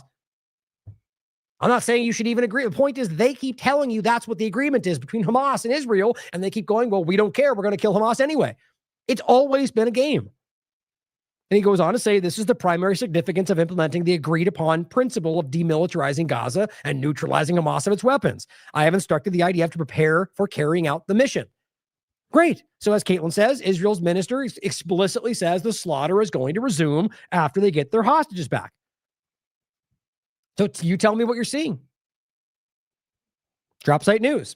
Now this gets into the ISIS overlap, which is very important. Armed clan kills prominent journalist. This is today. Journalist Saleh al-Jafarwi has been confirmed killed after his body was brought to Al-Ali Hospital in Gaza City. He was reportedly shot dead by members of the Dogmush clan, an armed group long at odds with Hamas. Right. Those are the groups, many ISIS linked, that are being funded by Israel. They are literally at odds with Hamas. And they're the ones currently running around that they're pointing to and going, look, Hamas is killing everybody by design. Heavy clashes broke out in Gaza City between the clan and security forces. General point is the reporting about how they're going, local police fighting with this group. They're not Gaza. They're not Hamas. They are people that are being fought by all of that. And yet they're still lying to you guys. This is a coordinated event. And this is where this comes into play. Can we all just finally admit that Israel is openly working with ISIS-linked groups?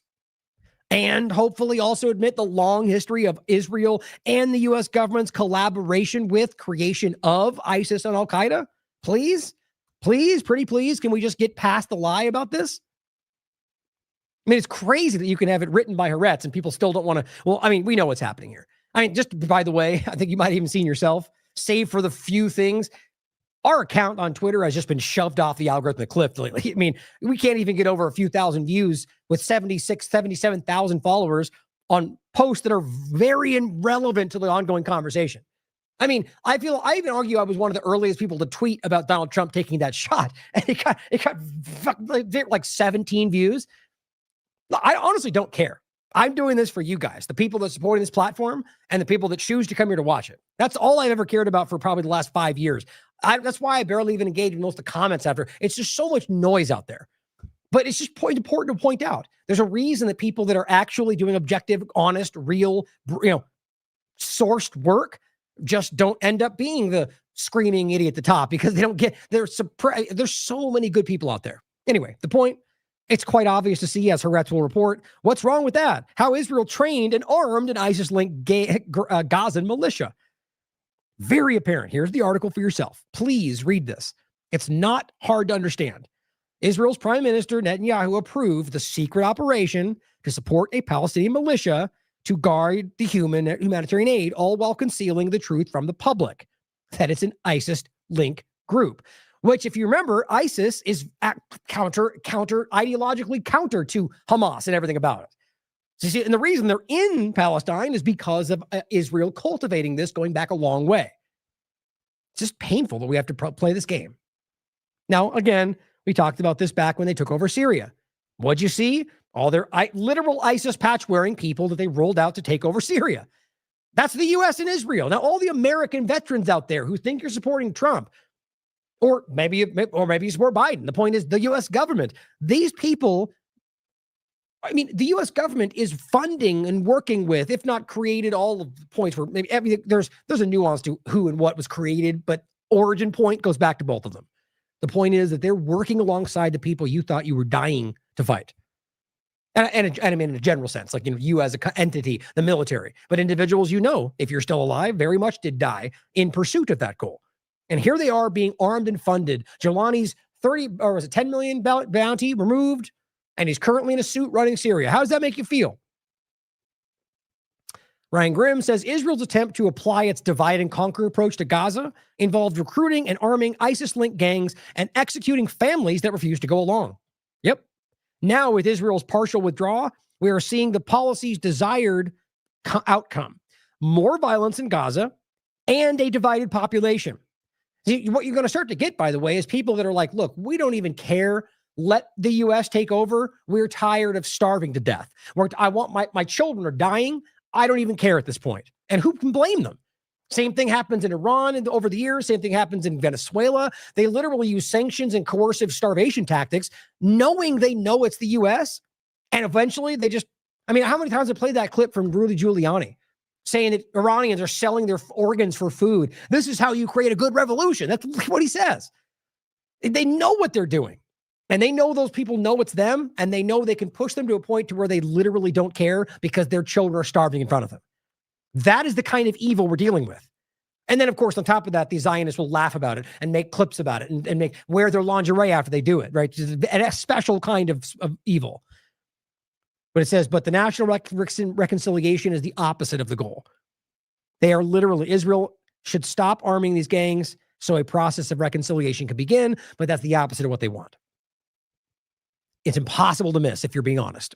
Now, here's to generally wrap up is the endpoint on the 11th, literally posting Visregrad, intelligence platform, literally reporting lies for Israel, and Elon Musk and Alex Jones and Laura Loomer will share this account without due diligence because that seems to be their job. And it says Hamas returns to the areas of Gaza. Israel, of course, has withdrawn from and starts rounding up people. I just see a bunch of people from quite a distance. Sure could be anything, couldn't it? On top of that, what we know for a fact is that this is, look, Hamas has demonstrated, whether you think good or bad, whatever you think about it, especially whether you ignore Israel's funding of it, which you can prove, that you can go over this from October 7th forward, let's say. And they've given every possible example and proven to you that they have went out of their way to not be what they claim they are, whether that's a lie or not. They've shielded them with their own bodies. They've kept the hostage or IDF members safe. The vast majority, if not all the people that were killed by IDF bombs or by Hannibal Directive. You can prove that today. On top of that, what did they say? What did they say? They told that woman, and that's an Israeli woman on Israeli media, saying they came in and said, don't worry, we're Muslims. We're not going to hurt you. Now, whether you think that's the case everywhere or not is irrelevant. That was something she reported on Channel 14 about what they said when they were there. So all this is to say, why in the world would they then rush in and just murder Palestinians? Maybe they did. You could decide. The evidence doesn't suggest that. And overall, we know for a fact that they're arming ISIS-linked gangs in order to do this so they can blame Hamas. And here is one of these propagandists that literally sets at the table.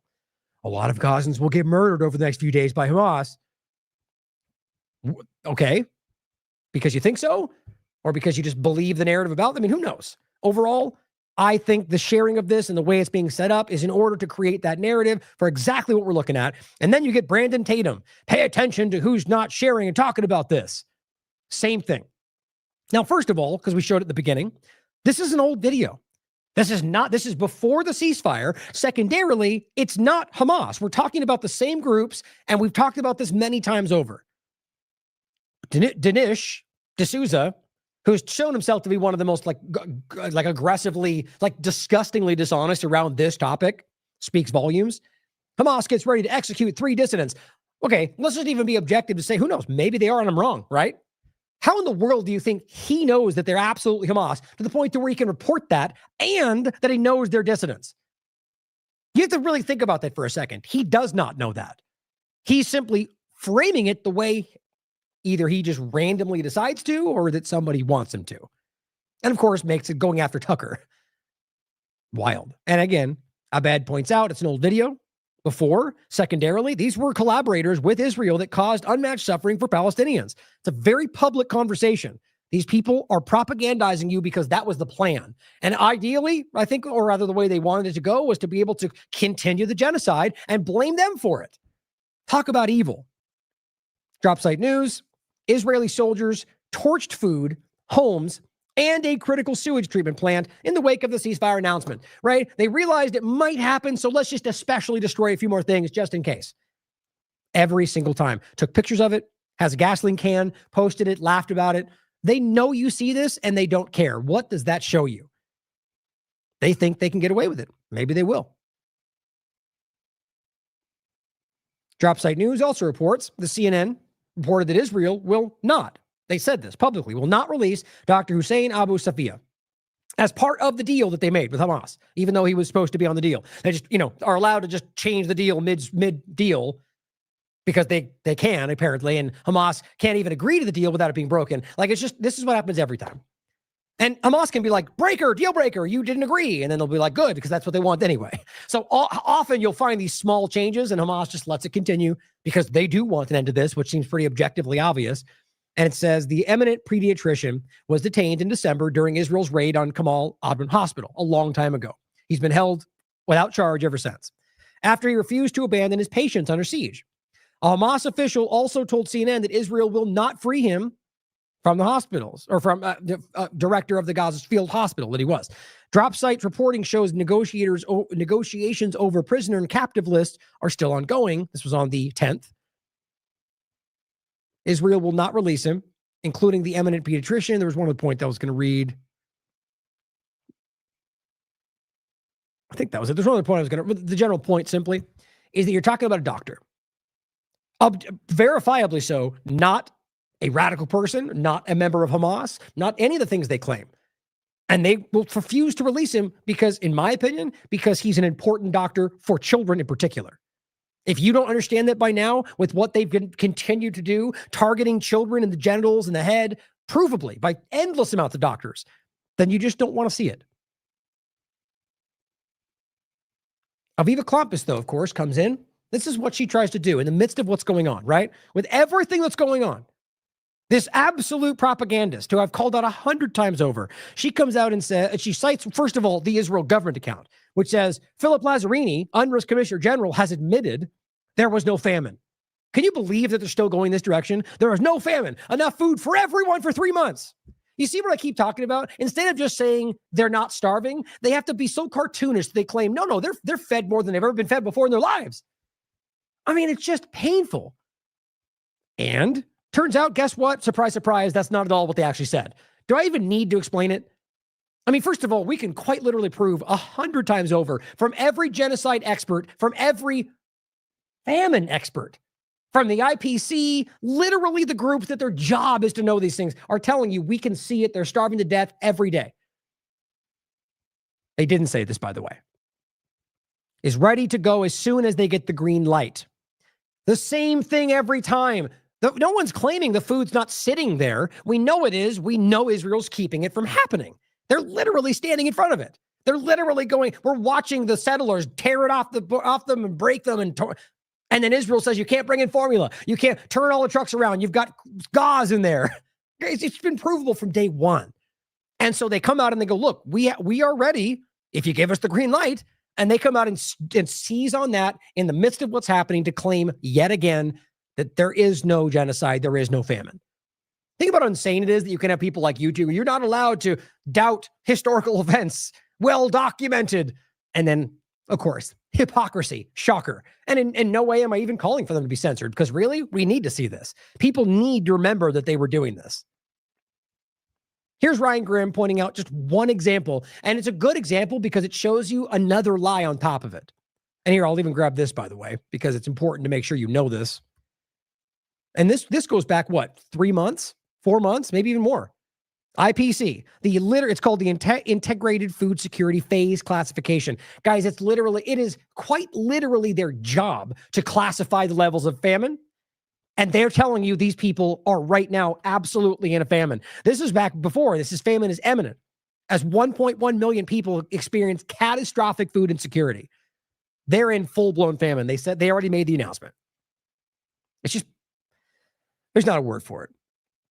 But here's Ryan Grimm. The New York Times and the Free Press, Barry Weiss, went into a week-long meltdown arguing that this child, an image of this young boy named Mohammed, wasn't a fair representation of the terror of starvation in Gaza, because they claimed he had other medical conditions, which I believe he did. And our whole point was like, so you're okay with starvation if the idea that it's somehow not important because the kid's got other problems is so disgusting. But on top of that, it says, we spoke to the family and they shared before and after photos that make it thoroughly clear that it was starvation and malnutrition and not his underlying medical condition that drove his deterioration. We hope Barry Weiss will apologize and correct the record, but I know we probably all know she won't. This child starved to death. This is what he looked like before October 7th. That's the child before he passed. I'm sorry to show you. And they have the nerve to stand up and tell you there's no famine, to stand up and try to tell you that they're lying about this child dying. People like Barry Weiss, who now controls a major media platform despite being one of the dumbest people in the room. That's what they're doing, guys. Owen Jones. On other small examples, I shouldn't even call them small, but just in regard to the larger game they're playing with their lives. Other examples of this stuff. This is Dominic pointing. The full force of Israel's PR machine will be deployed over the coming days of hostage releases and Trump visit. Meanwhile, Israel's banning press interviews with the families of released Palestinian prisoners. This is in a country that prides itself on democracy and press freedom, right?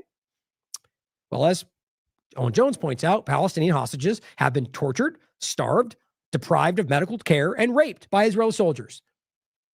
Probably the easiest thing to prove in the entire conversation.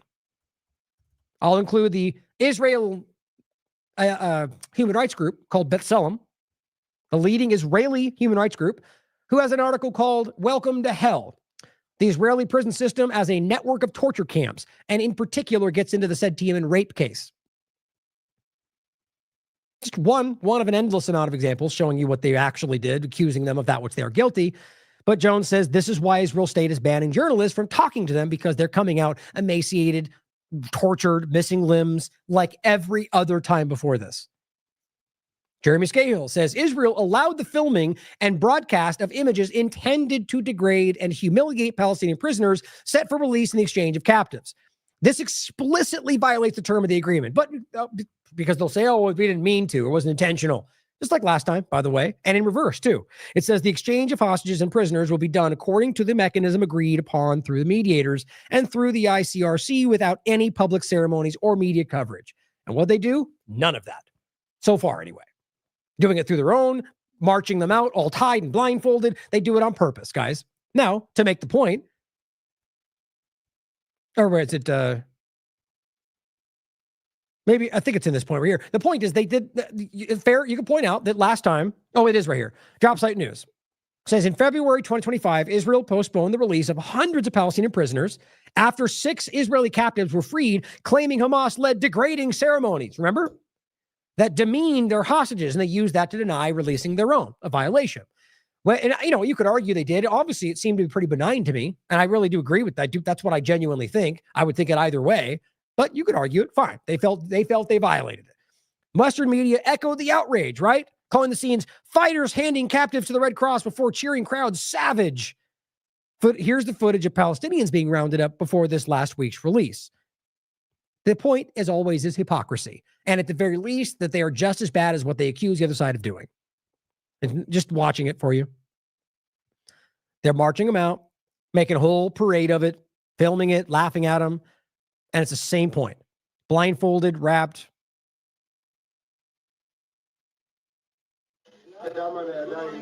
Right there. See?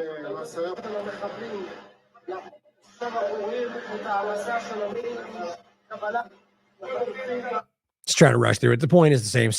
Scenes document the abuse inflicted by the Israeli prison administration on Palestinian prisoners who are scheduled for release as part of the deal. Yeah, well, this verifiably violates the deal, but, they did it first, so who cares, right? That's what they're going to say, I imagine. So here is disgustingly what Jared Kushner had to say on the 11th. Instead of replicating the barbarism of the enemy, you chose to be exceptional. You chose to stand for the values that you stand for, which is a dumb thing to say because that doesn't mean anything when you think about it. I couldn't be prouder to be friend of Israel. Well, so my point is if they have no values, then they're standing for no values. The point, though, is he's trying to go, you guys are the good ones. They're the bad ones. So instead of replicating the barbarism of the enemy, are you kidding me? First of all, you can prove that everything they claimed happened didn't even happen. But they sure as hell replicated all the lies, didn't they? Israel's genocide, Omar Badar points out, didn't just bomb civilians indiscriminately, but rape Palestinian prisoners on video, right? But didn't happen in reverse. You can prove that today. And targeted toddlers with sniper fire to their head and testicles. Provably, according to doctors that watched it, who reported on it, who helped them. These are facts documented by doctors and human rights organizations, and apparently that's behavior Kushner admires. How disgusting. Well, this is important. Netanyahu got booed by 100,000 Israelis after Witkoff brought his name up in Israel. This is not new. We've been telling you from the very beginning. He was hated in Israel before October 7th, guys. They hate him more now because he's allowed their families to die. Whether or not they hate Palestinians, they know what Hannibal directive it is. They know what happened. They how many times I told you they're protesting through the streets? Bring our families home. And then people like Aviva Klumpus will go, see, they're demanding you guys in the U.S. and they're demanding Hamas, bring them home. No, they're not. Maybe in the beginning to some degree. They're saying to Netanyahu, bring them home. Take whatever deal's being offered and accept. And they would say no. Over and over and over, and then frame their outrage as support, because that's how disgusting this is. So here is what they were, even watch the way Witkoff responds. It's weird. To Prime Minister Benjamin Netanyahu. He said,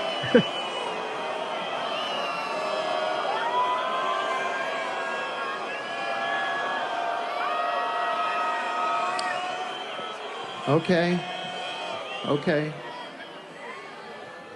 To Prime Minister Benjamin Netanyahu.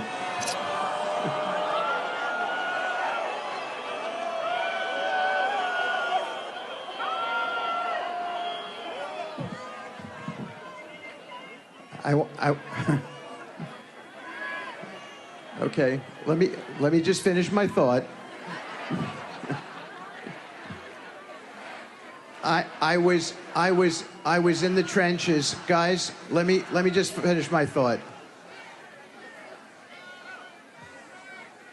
I was in the trenches with the Prime Minister. Believe me, he was a very important part here.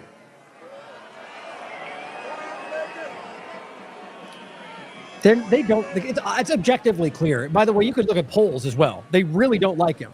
The Prime Minister and his staff run. I mean, let's say a majority. There's always people that do. There's always some. Largely the religious Zionist crowd. What's funny is even some of them hate him because he's not going far enough. Dermer included, have both. See, You tried to talk over them. Do it. Okay.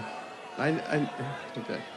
Have both sacrificed so much for this country and devoted their lives to the service of Israel. Their dedication to the history and destiny of this nation stands out tonight. They've given everything, their time, their energy, and their hearts, to building a safer, stronger future for the Jewish people. Their commitment to this country has never... I mean, you also notice that they're not clapping for any of this. Now, I'm not saying that's because they don't in some way support the larger agenda, but they're, like as somebody just said, they're just not buying this. They're not buying this framing. And this is why I think we need to realize this is not a uniquely U.S. thing right now. Wavered, and it never will. We thank you. The president thanks you. Thank you.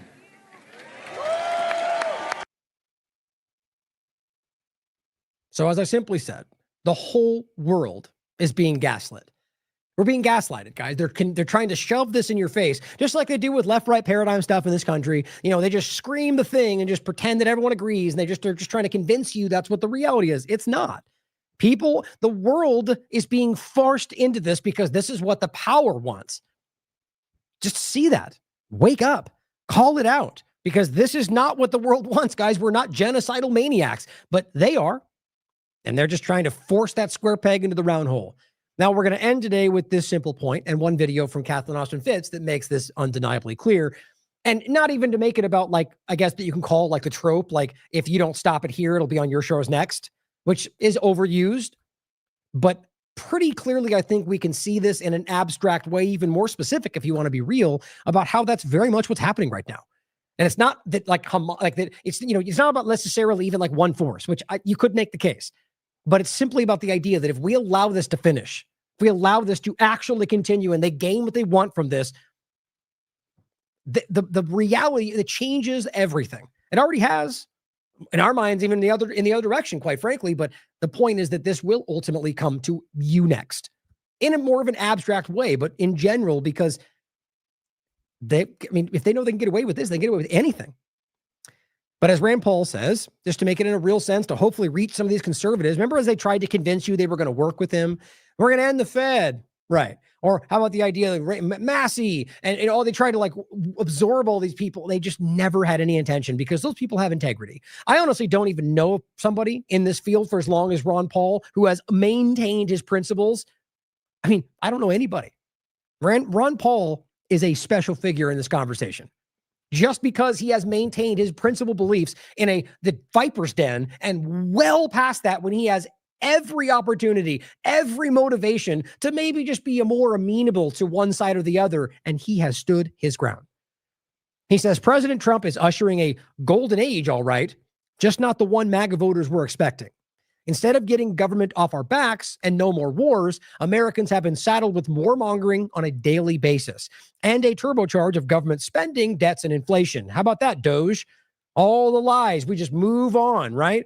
It's all about digital IDs and digital control. That's why digital services was what they pretended Doge was. Same thing, guys. It says those who want to protect themselves from Trump's reckless government policies are piling into gold and sending the price to an all-new high. So, you know, at least one positive silver lining to it. At the end of the day, it's just we need to start being honest about what it is that's actually happening. And it doesn't have to be about Trump versus Biden or anything else. It's just your government. The government is putting you in this position and is making it clear that they do not care about your interests. If we do not do something to stop what's happening in Gaza, in the United States, in Chicago, and I'm not talking about violence in any context, about asserting your rights. If we do not do something, at what point do we recognize that there's just no turning back? We've seen historical events like that. I mean, I make a case in a small point about like a health-wise point about glyphosate. I mean, there were plenty of people who were out there going, no problem. This is going to kill us. This is going to harm the planet. Oh, you're a lefty, or oh, you're, you know, whatever. You just lie, ignore. There's no going back from that. Not to get into it now if you haven't seen the show about it, but the point is the glyphosate is provably, it's in the air you're breathing right now. It's in the clothes you're wearing, cotton in particular. It's so overwhelming, guys. It's in craft beers in Germany. It's in organic wines in Napa Valley, to the point to where they just still call it organic because, well, it's everywhere now. So technically it is, I guess. I mean, It's a small example, or large, but a individual example of how these things work. We had an opportunity to maybe do something about it, and we were distracted by other things. And so now that genie's out of the bottle. Who knows what that means for our species? We'll never even truly know because it's so ubiquitous that we'll just think that's what's going on. We have to be able to recognize the moments we're in and be able to see what we can change.